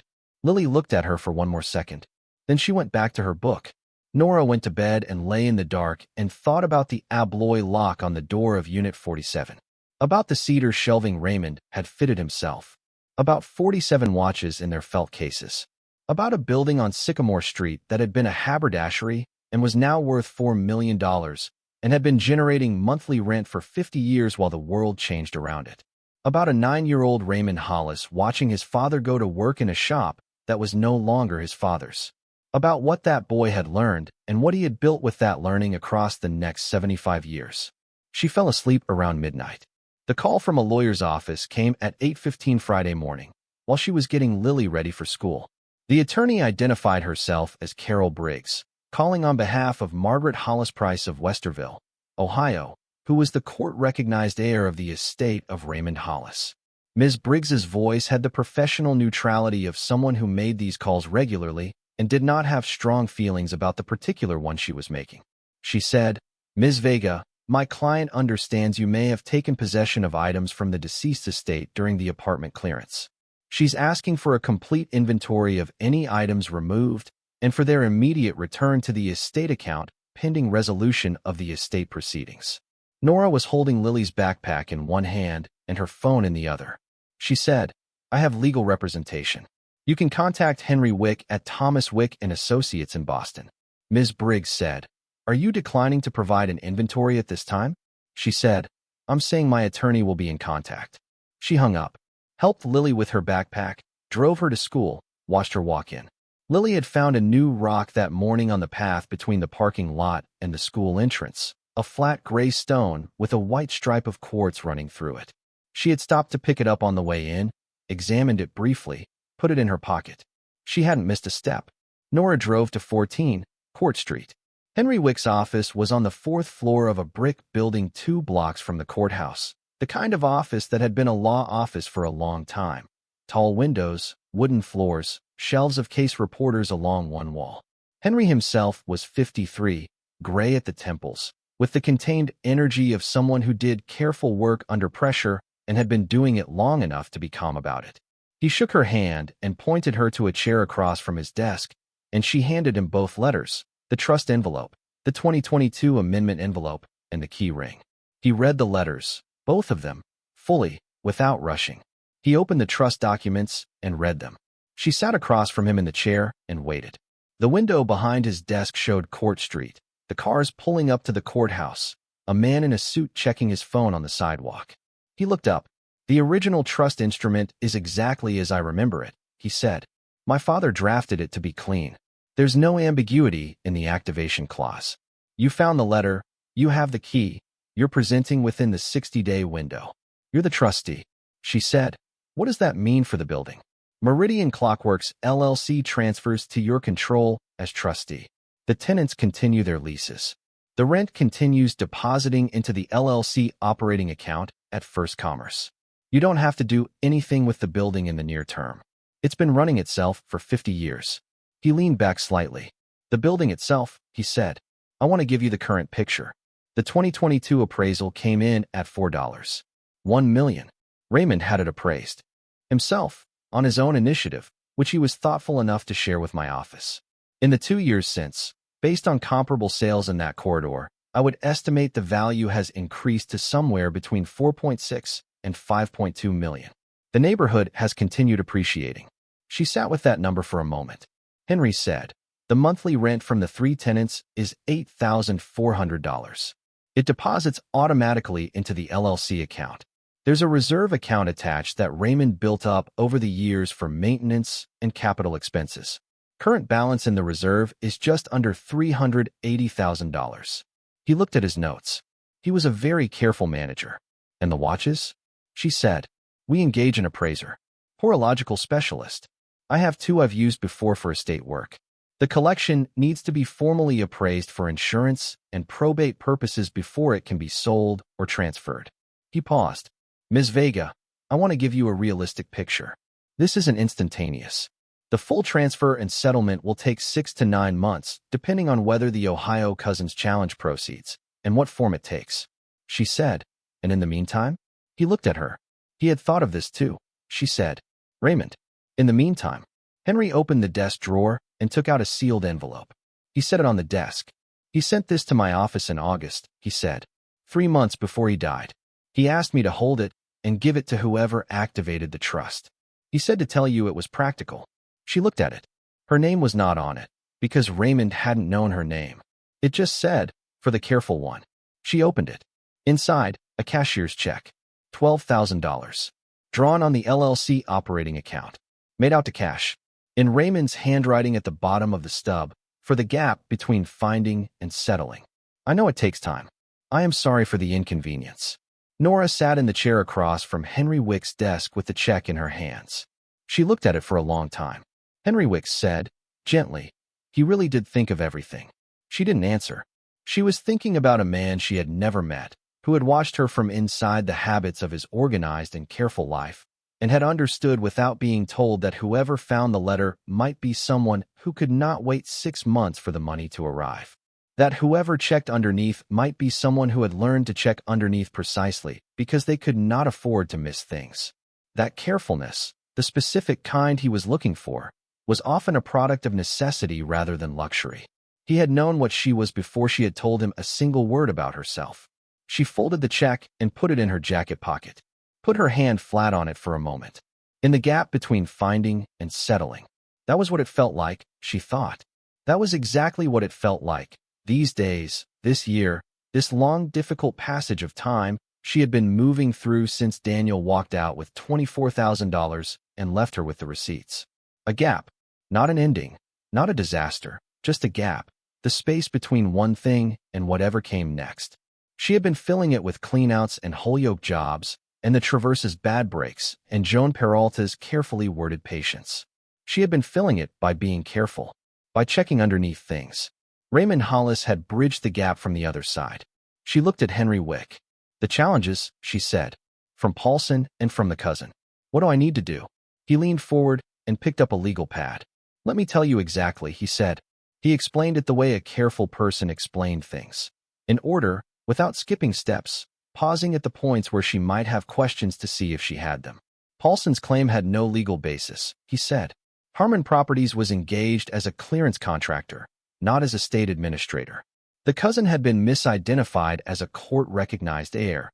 She had signed an administrative release for apartment access, which was a different legal instrument than an inheritance designation. Neither of these created ownership of the trust assets. The challenge, he said, would come in the form of filings. Both parties would likely file with the probate court to contest the trust instrument. The probate court would schedule a hearing. This was normal. This was what happened when estates had value, and there were parties who believed they should have access to that value. It took time, it required documentation, and it would require Nora to appear at the hearing and demonstrate that she had activated the trust in good faith, which she had. None of this was fast. 6 months at minimum, potentially longer if the challenges were frivolous enough that the judge needed time to dispose of them properly. Henry set down the legal pad. I want to ask you something, he said. Are you able to hold on financially for the duration? She thought about the check in her jacket pocket. $12,000. The back rent, Lily's medication, the breaks, 2 months of operating costs while the estate settled. Yes, she said. Good. He folded his hands.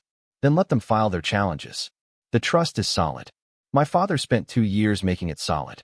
We will respond to each challenge with the relevant documentation, and when the court hears it, the court will find in your favor. She sat in the chair across from his desk and looked at the window behind him. Court Street below, moving in its ordinary Friday morning way. People who had no idea that in an office on the fourth floor of a brick building, a woman who cleared apartments for a living was sitting in a chair with a dead watchmaker's cashier's check in her pocket and a trust document in her name for assets worth several $1,000,000. People who had no idea that 52 years of careful living had quietly accumulated to this, that the invisible accumulation of small acts performed correctly over a long time could produce something this large. She put both hands on the armrests of the chair. She thought about the clock from Raymond's nightstand, packed in newspaper in a box in her van. She had not put it in the disposal pile. She had not taken it to a storage dealer or a secondhand shop. She had kept it, without knowing why, and driven it home, and it was still in the van, still in the newspaper, still running. She had been careful enough to check. She listened to Henry Wick tell her exactly what she needed to do. The Monday after the Wick meeting, Nora deposited the check. She sat in the drive-thru at First Commerce on Elm Street for a few minutes before pulling up to the window. The check was made out to cash. The teller looked at it, looked at her ID, disappeared for a moment, came back with a supervisor who also looked at the check and asked whether she wanted it all deposited or some as cash. She said all deposited. She watched the balance update on the screen. $12,118. 43.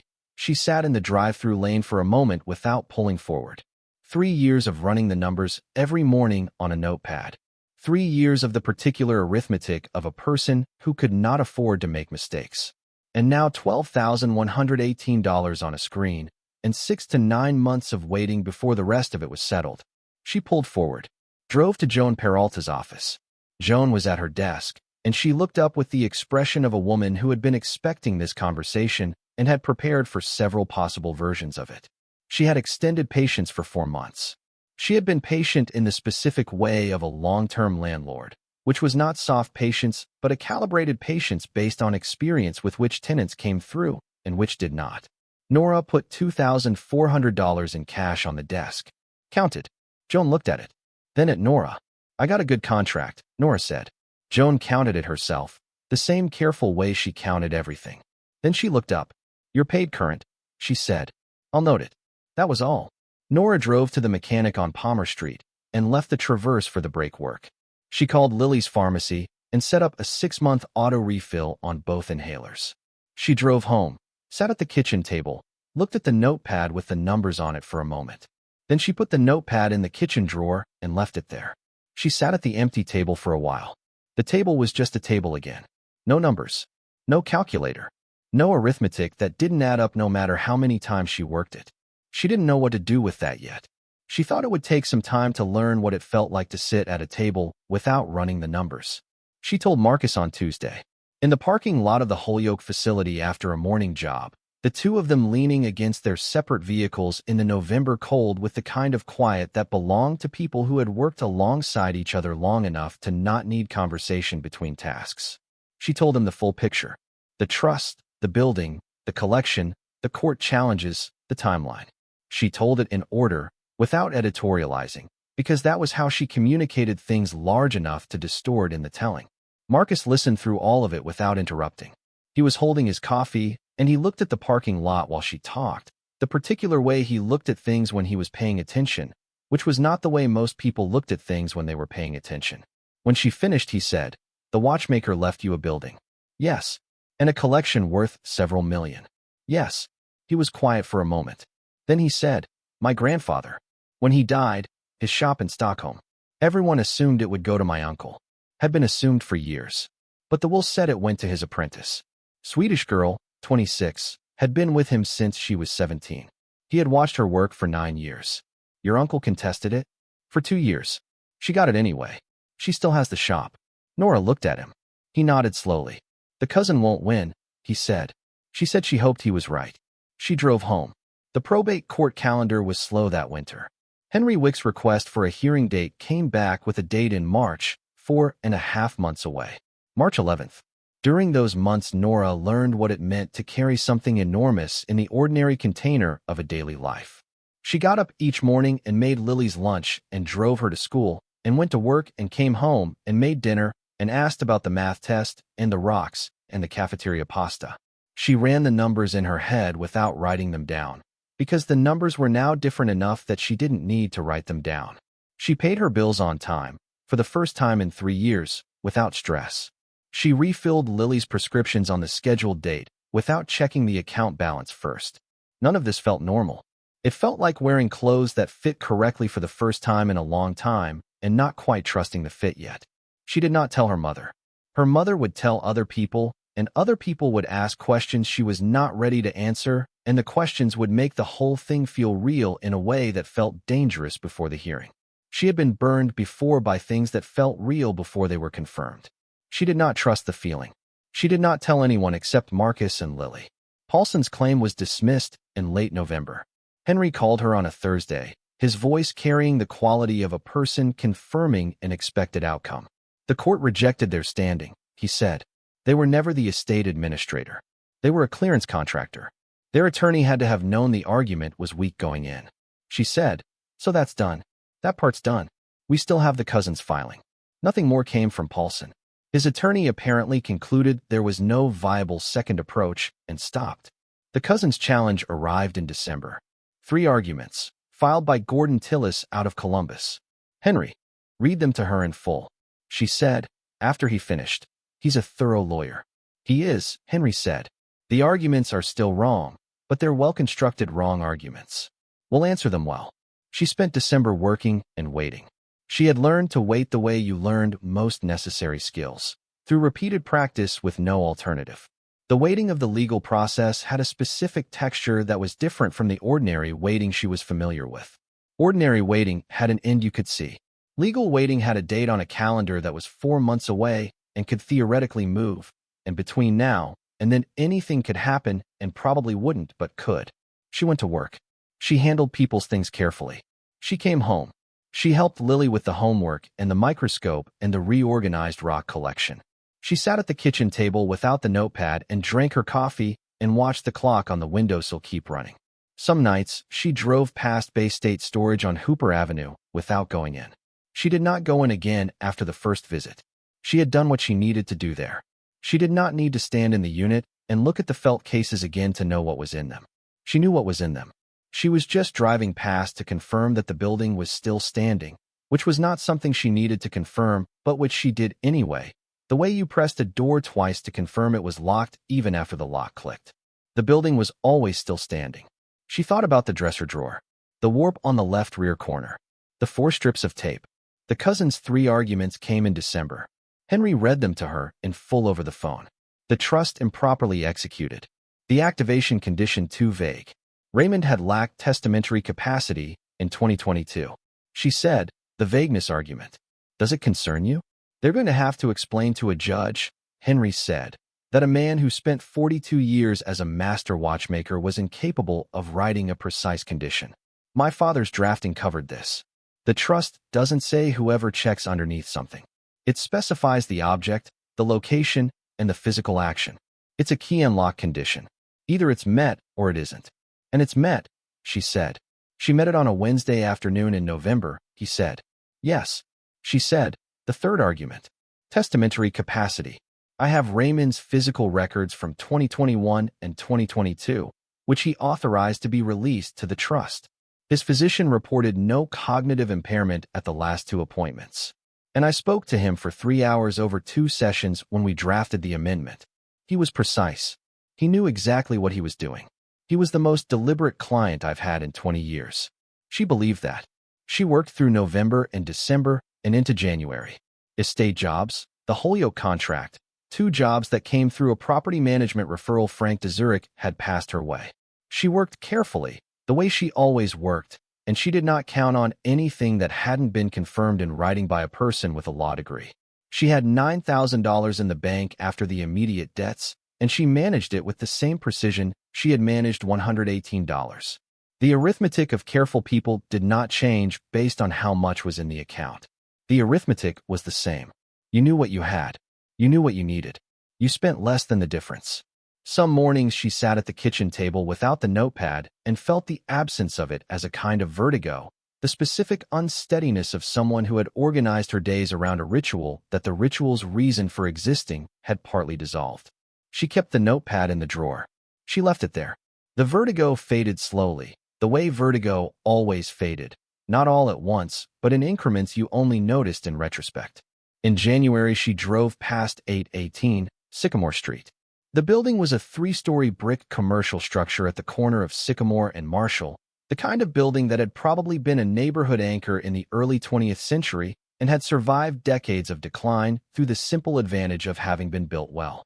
The ground floor had 3 storefronts, a restaurant with wooden signage and a chalkboard menu, a graphic design studio with its lights on, a tax preparation office with a paper sign. She sat across the street in the Traverse and looked at it for a while. Meridian Clockworks, LLC, named for Meridian Street. He had named the thing after the address he had held for 52 years, folded the building into the identity of the place he lived, made them part of the same thing. The restaurant below and the apartment above and the watchmaker's bench by the north window and the storage unit on Hooper Avenue were all part of one life, one long, patient, deliberate life that had looked, from the outside, like very little.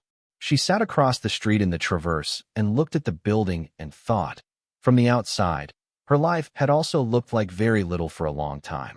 A one-woman cleanout company, a 10-year-old with an inhaler and a rock collection, a Chevy Traverse that needed its brakes fixed. She had been learning, slowly, over 3 years since Daniel left, to not judge the interior of a life by its exterior, to check underneath, to understand that what was visible on the surface and what was actually there were frequently 2 different things. Raymond Hollis had understood that about buildings.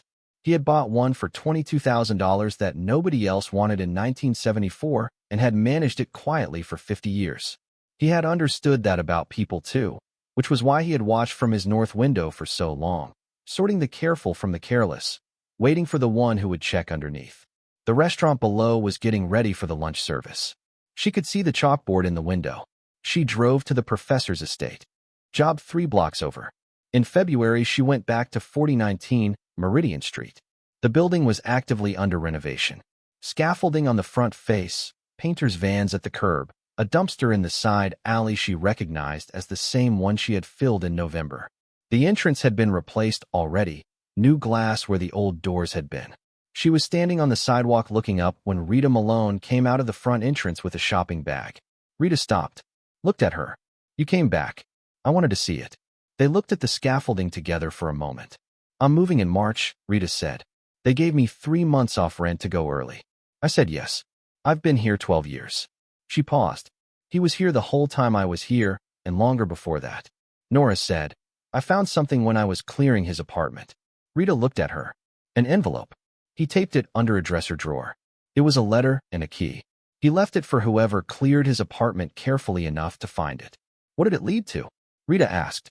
And her voice was careful, the voice of someone who wanted to know and was also prepared not to know. Nora told her. "Not everything, but enough. The storage unit, the trust, the building on Sycamore, the watches, the 47 watches in their felt cases arranged by someone who had been waiting for 50 years to have them matter to someone." Rita listened without speaking. When Nora finished, she was quiet for a long time. "He never said a word to me," she said. 12 years of soup, 12 years of clean containers, and he never said one word. Not thank you, not good morning, not anything. He noticed, Nora said. He just noticed in his own way. Rita looked at the building, the scaffolding, the new windows. He had good shoes, she said finally. Always. Old shoes, but polished every day. I used to think about that. A man polishing his shoes every day in a building like this, with nobody coming and nobody going. I thought it was a kind of dignity. She looked at Nora. I'm glad it went to someone, she said. I'm glad it wasn't nothing. She went back inside with her bag. Nora stood on the sidewalk for a while, thinking about what Rita had said. A kind of dignity. Maintaining the form of a careful life for its own sake, not for an audience. Because the form was the thing. Because keeping the form going was itself the work. She drove home. In late February, she told Lily. A Sunday afternoon, the particular winter light that had no warmth but had clarity. Lily was at the kitchen table reorganizing her rock collection by a new system, mineral family within darkness gradient, which was a more sophisticated taxonomy than the one she'd had before. Nora sat down across from her.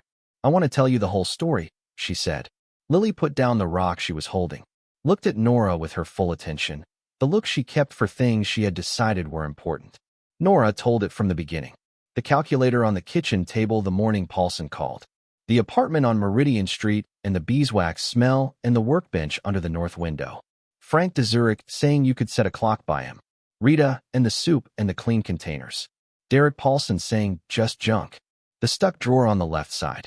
For strips of tape and a wax seal. The letter in the watchmaker's handwriting. She told Lily about Raymond Hollis.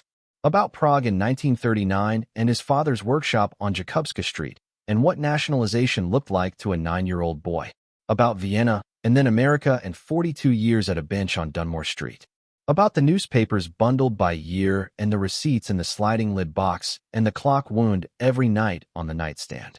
She told her about Bay State storage and the 47 watches in 8 felt cases and the marine chronometer and the traveling clock so old it had been through more of the world than either of them would ever see.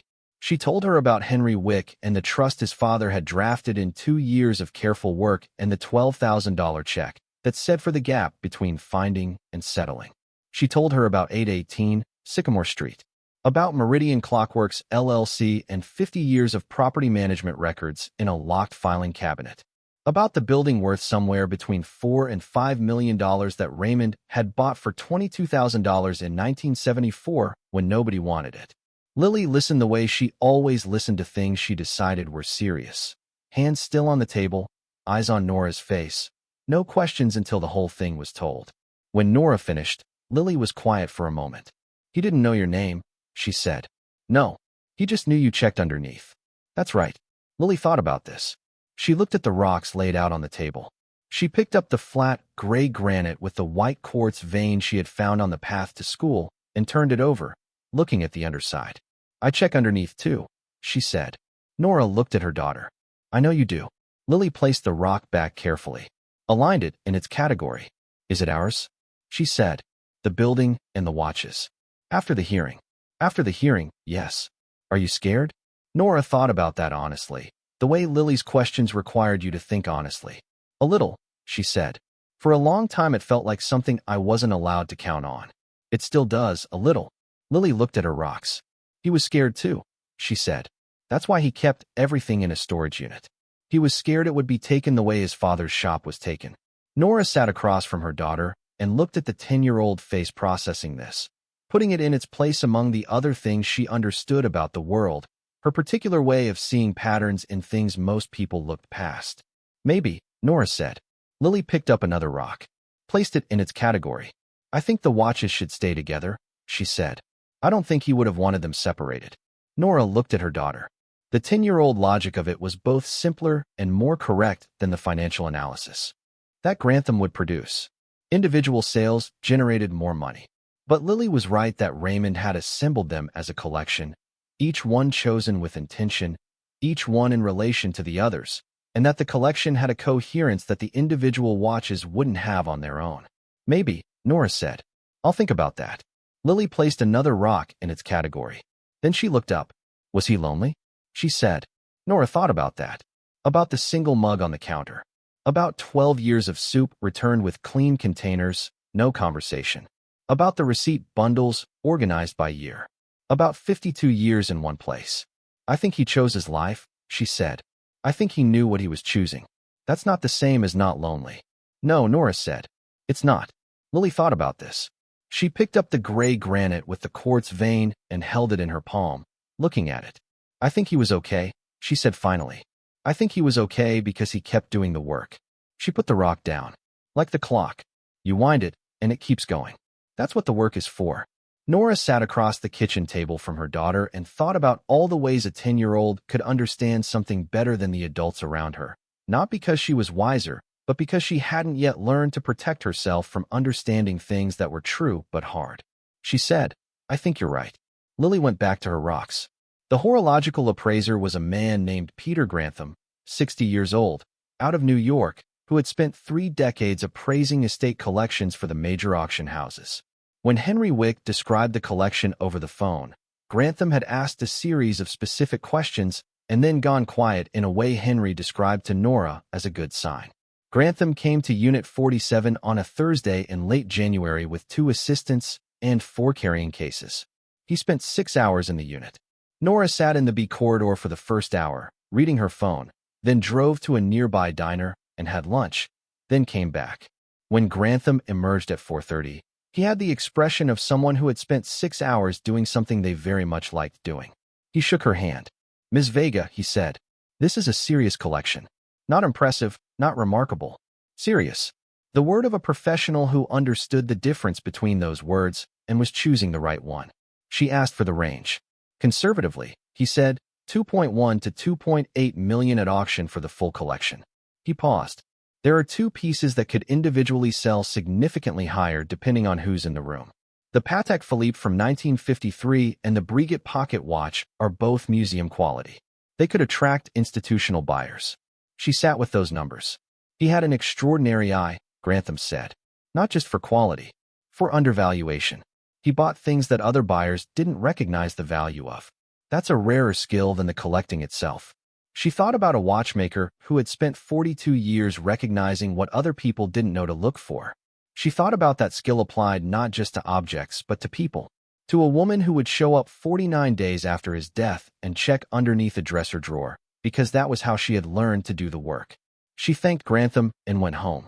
The March 11th hearing was in Courtroom 7 of the Probate Division, a room that smelled of old wood and recent carpet cleaning, with windows looking out at a parking structure. The judge was a woman named Elaine Caruso, 62, with short gray hair and the particular patience of someone who had sat through every possible version of human conflict and had learned to wait for the version that mattered. Nora had driven past 818 Sycamore Street that morning on the way downtown. Early enough that the restaurant wasn't open yet, just the lights visible inside where someone was prepping for the day. She had looked at the building for a moment. The brick, the 3 storefronts, the good glass in the upper floor windows. She had thought, whatever the judge says today, this building has been standing for 100 years, and it will keep standing. The tenants will keep working in it. Raymond managed it for 50 years, and it ran without requiring anything dramatic from him. It just needed to be taken care of. She had driven on. Henry sat beside her at the petitioner's table. His documents were in the order they needed to be in, which was to say they were in perfect order, sorted and tabbed and cross-referenced. He had the documents the way Raymond had the tweezers, from smallest to largest, each one in its correct position, everything findable without searching. Gordon Tillis was seated at the respondent's table with Margaret Hollis Bryce, local counsel, a young woman Nora didn't know the name of. Tillis was professional. He nodded to Henry. Henry nodded back. The practiced mutual courtesy of people who contested each other regularly and did not take it personally. The gallery had 3 other people in it. One Nora didn't recognize. One was Marcus, who had arrived without being asked, sitting in the second row with his hat in his hands. The third was a woman Nora recognized after a moment. Rita Malone, still in the same wool coat, sitting in the back row near the door. She didn't know how Rita had known about the hearing. Maybe Frank de Zurich. Maybe Marcus. She didn't ask. She looked at Rita briefly, and Rita gave a small nod. The same kind of nod she had given that first day in the hallway outside 4C. The nod of someone who had assessed the situation and decided. Gordon Tillis argued the 3-part challenge for 40 minutes. He was professional and thorough. Nora listened and acknowledged, internally, that he made the strongest case the situation allowed. The trust improperly executed. The activation condition vague. Testamentary capacity compromised in 2022. He laid each argument out cleanly. Henry's response took 22 minutes. He addressed each argument in sequence. The trust instrument, drafted over 2 years, properly executed under Massachusetts law in 1997 and properly amended in 2022.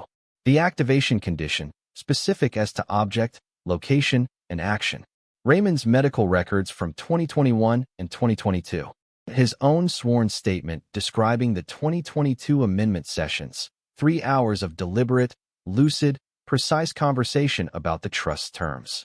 He presented the first letter and the second letter, both read aloud into the record by the clerk. The courtroom was quiet during the reading. Nora listened to Raymond's words in the clerk's neutral voice. The words she had read many times by now. If you were reading this, you were careful. She thought about the first time she had read them, sitting on the kitchen floor at 4019 Meridian Street with the dresser drawer across her knees.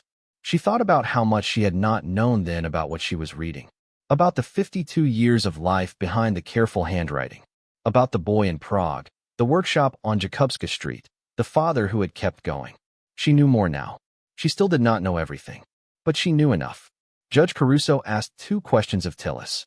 He answered both. She asked Henry 1 question. He answered it. She looked at her notes for a moment. The trust instrument was properly executed and properly updated, she said. The activation condition is specific and documented. The petitioner has demonstrated she met it within the 60-day window. I find no basis for any of the 3 challenges. They are dismissed. The trust assets transfer to Nora Vega as named trustee and beneficiary. She set down her pen. That's the ruling. Nora stood in the courthouse hallway afterward. Henry was beside her, gathering documents into his briefcase with the systematic efficiency of someone who had done this many times. Through the window at the end of the hall, she could see a narrow strip of sky above the parking structure. Pale blue, the particular blue of a clear, cold March morning. Henry said, "Congratulations, Ms. Vega." She looked at the sky. She had been bracing for this moment for 4 months. She had been carrying the knowing of it, the uncertainty of it, the threat of it, carefully, at arm's length, not letting herself feel it before it was confirmed. She had expected that when the ruling came, something would release. Something that had been held at arm's length would come in. What she felt instead was quiet, specific, real. The particular quality of something that had been true for 4 months and was now simply allowed to be acknowledged. She thought about Raymond Hollis at Meridian Street, pressing 4 strips of tape to the underside of a dresser drawer. Each strip at a corner, each strip placed exactly. Not hoping, not wondering, just placing each strip where it needed to go and trusting the rest to whoever had the quality he was looking for. She thought about the clock on his nightstand, still running when she lifted it from the empty room. She said, "Thank you, Henry." She went to get Lily from school. Before she left the courthouse, Marcus caught up with her in the hallway. He didn't say anything. He looked at her the way he looked at things he had assessed and found satisfactory. Then he nodded once. She nodded back. He put on his hat and walked toward the stairs. That was the whole conversation. Rita was waiting near the lobby doors with her coat on and her bag over her arm. She looked at Nora the same way she had looked at her outside 4C in November, deciding. He would have been pleased, Rita said. He would never have said so, but he would have been pleased. Nora thought about that. About whether pleased was the right word for a man who had spent 25 years carefully constructing a mechanism designed to deliver something to the right person. Whether a watchmaker felt pleased when the movement ran, or whether running was simply what it was supposed to do and running correctly was the only thing to say about it. She said, "I think he expected it to work." Rita looked at her for a moment. Then something in her face shifted, something that had been held for a long time. "He returned every container clean," she said. "In 12 years, he never left one on the doorstep dirty. In 12 years, I never had to wonder whether he was still there, because the containers were always back by morning." She stopped. "I knew he was dead because the container didn't come back." She paused again. "That's 12 years of someone being alive, and I knew it by a clean bowl." Nora stood in the courthouse lobby and looked at this woman who had known a man for 12 years through the medium of soup and clean containers and polished shoes and a nod in the hallway. She said, "He saw you too. He kept the form because the form was the thing. Not for anyone. Just because it was the right way." Rita looked at her. Then she put her hand on Nora's arm briefly, just the flat of her hand, and went out through the lobby doors. Nora stood there for a moment longer. Through the glass doors, she could see the courthouse steps, the parking structure, the strip of March sky above it. Pale and cold and clear. She walked out. The watches went to auction in June through Peter Grantham's recommended house in New York. Not all 47. She kept 3.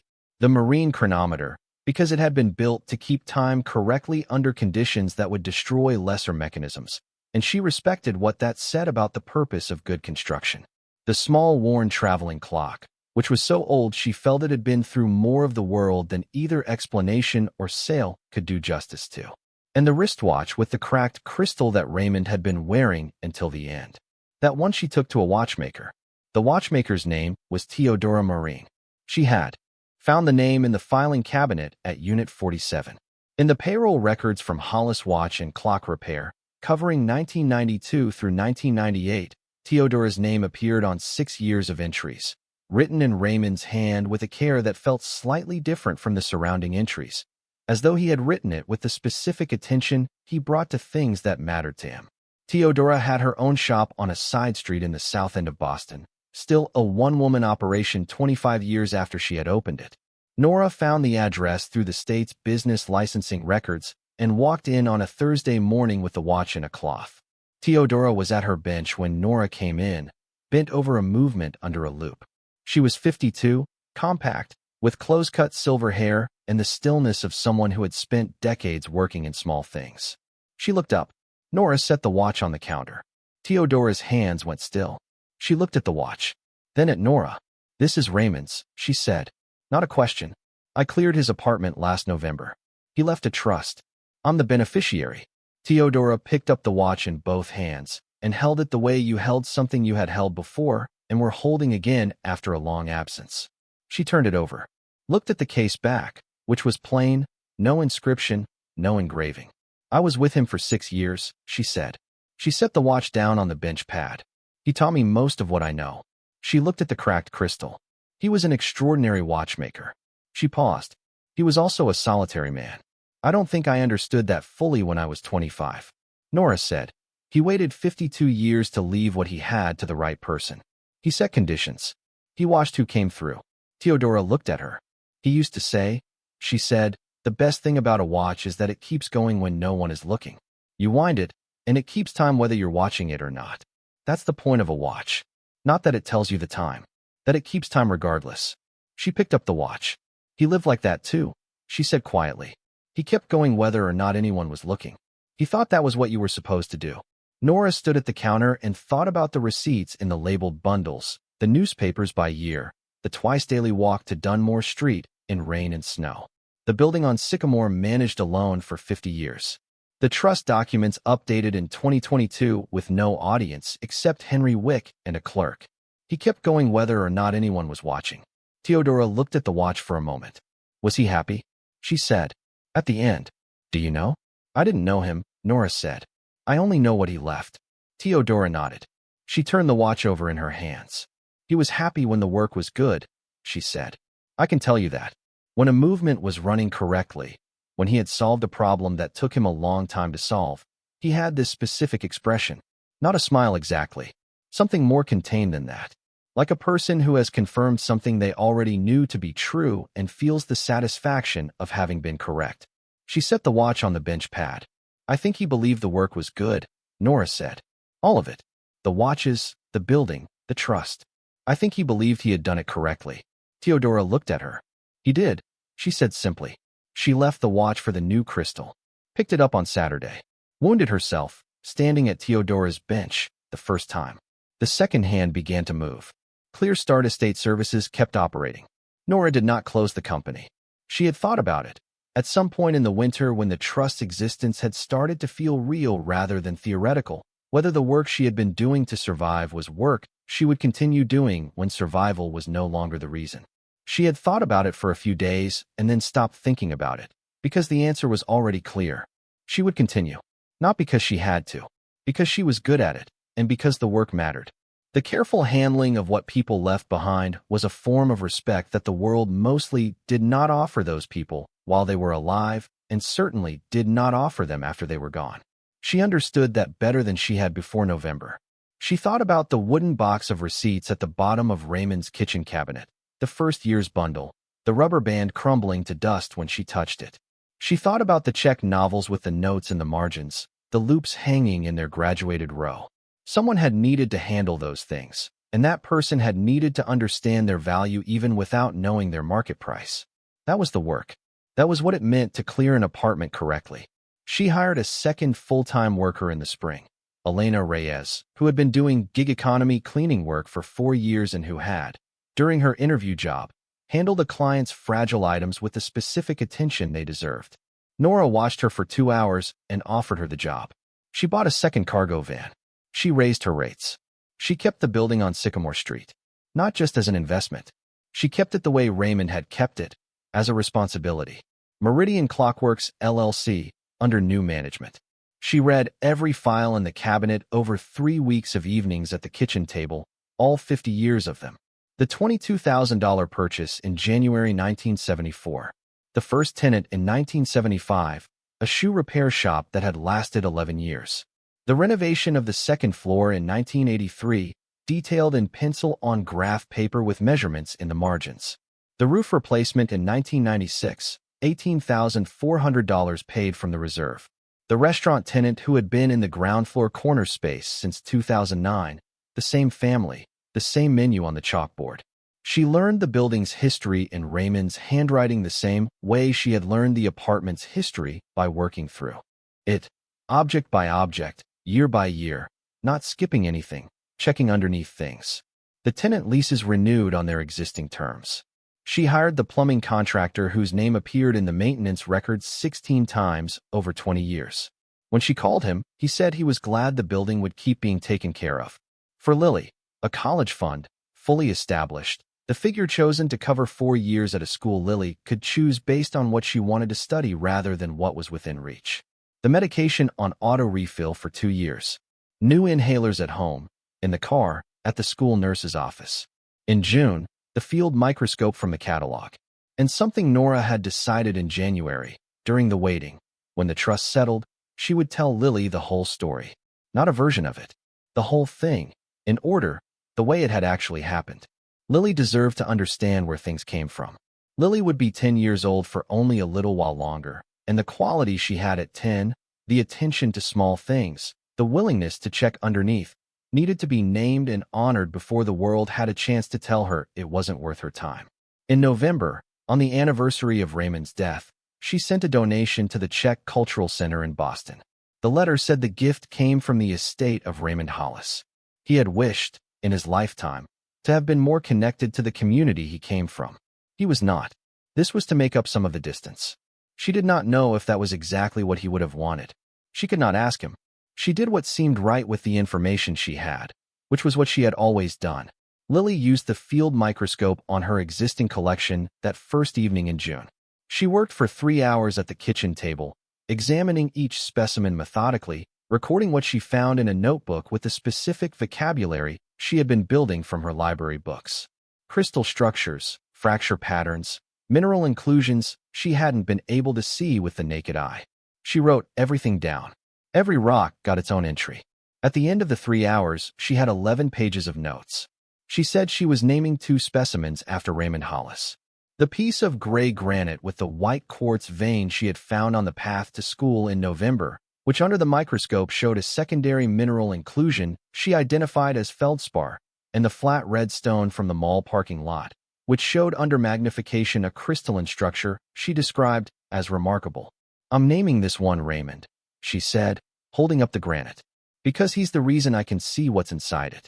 And this one," she said, holding up the red stone, "I'm calling this one Careful, because that's what his letter said." Nora looked at her daughter sitting at the kitchen table with the microscope and the 11 pages of notes and the 2 rocks held up in her hands. She thought about a 9-year-old boy in Prague who had watched his father's shop change hands and had learned something from that about the importance of keeping things in your own care.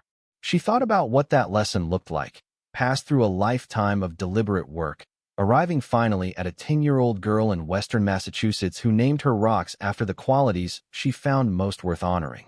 "That's exactly right," she said. Lily set both rocks in their new positions in the collection and went back to her notes. The clock from Raymond's nightstand lived on the windowsill above the kitchen sink. She had moved it there the day she picked up the watch from Theodora, setting both of them on the windowsill where the morning light came in, the clock and the watch side by side, both running. She wound the clock every Sunday morning. She did not miss a single Sunday in the first year. On a Saturday morning in October, Lily came into the kitchen while Nora was making coffee. She stood at the windowsill and looked at the clock, the second hand moving in its steady sweep. The sound of it in the morning quiet of the kitchen. "Can I wind it?"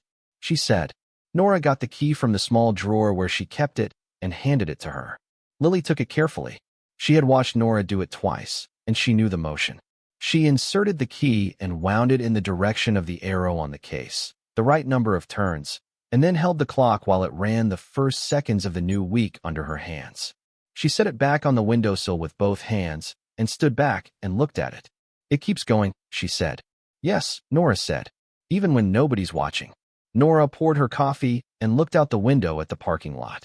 The fence that had finally been repaired in September. The 3 cars in the morning quiet. The particular light of an October morning, clear and without warmth, everything precise under it. Even when nobody's watching, she said. Lily stood at the windowsill for another moment. She was looking at the clock and the watch side by side, both running, the second hands moving at their separate rates with the unsynchronized independence of mechanisms that had been made differently and did not need to agree to do the same work. She said, Raymond made it keep going. And now you make it keep going. And someday I'll make it keep going. Nora looked at her daughter. She thought about 52 years in one apartment and the receipts organized by year and the newspapers bundled by year and the walk to Dunmore Street twice a day in rain and snow. She thought about a 9-year-old boy in Prague watching his father's workshop change hands. About a man who had lived by the principle that you kept going whether or not anyone was watching, and had spent 25 years constructing a mechanism to deliver that principle to the person who was living by it without knowing its name. She thought about her daughter standing at the windowsill in the morning light, having just wound a dead watchmaker's clock with the careful turns she had learned by watching, already planning to do it again next week. Yes, she said. Someday you'll make it keep going. Lily went to get her rocks. Nora stood at the window for a moment longer with her coffee. She thought about Raymond winding the clock on the last night of his life, the way he had wound it every night, the same key, the same turns, setting it back at the center of the nightstand, and going to sleep with his book face down on his page because he intended to finish it. She thought about what it meant to take care of something every day for no reason except that it was worth taking care of. Not for an audience, not for recognition, not because someone was watching, just because the thing was worth it and the care was worth giving. She thought about Lily in the next room with her rocks and her microscope and her library book, reorganizing her collection for the third time, because she had found a better system, and a better system was worth the effort to implement. She thought about Clear Start Estate Services, the second cargo van in the parking lot, Elena at work somewhere across the city handling someone's things with the attention they deserved. She thought about the building on Sycamore Street, the restaurant and the design studio and the tax preparation office doing their work inside something that had been quietly maintained for 50 years by a man no one had known to look at. She thought about 44 watches in a storage unit on Hooper Avenue, in their felt cases, organized by type, maintained correctly, waiting for Peter Grantham's auction house to find them the right homes. She thought about the 3 she had kept, the chronometer that kept time at sea, the old traveling clock that had been through the world, and the watch with the new crystal on her wrist, keeping time whether anyone was watching or not. She thought about Theodora saying he thought that was what you were supposed to do. She thought about her father pressing a coin to her wrist when she was small. This is what your body temperature feels like. This is how you know something has been held. She thought about the wooden box of receipts, 1971 to 2023. The first rubber band crumbling to dust. A man who came to a new country and immediately started keeping careful records of his ordinary transactions because he understood from the beginning that a life was made of small things done carefully, and that small things done carefully were worth keeping track of. She thought about Lily's name for the gray granite. Careful. That's exactly right, she had said, and she had meant it as a description of Raymond Hollis and of her daughter and of everything she hoped to continue to be. Now that continuing was a choice she had rather than a thing she was forced to by circumstance. She had a job on Monday, an estate clear out in Northampton for a family whose father had died in September, a 2-day job, an older man who had lived alone for 15 years in a house full of things he had accumulated over 8 decades. She had driven past the house on Saturday to assess the driveway access. The house was a brown 2-story colonial, the yard overgrown, the windows dark. She had looked at it and thought, there is a life in there. Someone's whole accumulated life. I am going to go in and I am going to handle it carefully. That was the work. That was what she did. She drank her coffee. In the next room, Lily said, to no one in particular, this one is older than I thought. Nora turned from the window. What did you find? She called. Her daughter's voice came back. Something good. She went to see. Stories like this remind us that starting over is terrifying, but it is always possible. If you or someone you love is facing a total reset right now, whether from a divorce, a loss, or a financial disaster, you need a plan. Scan the QR code on your screen or click the link below to get the Phoenix Blueprint for just $17. It gives you the exact steps you need to take in the first 48 hours and a 90-day plan to get your independence back. Thank you for watching.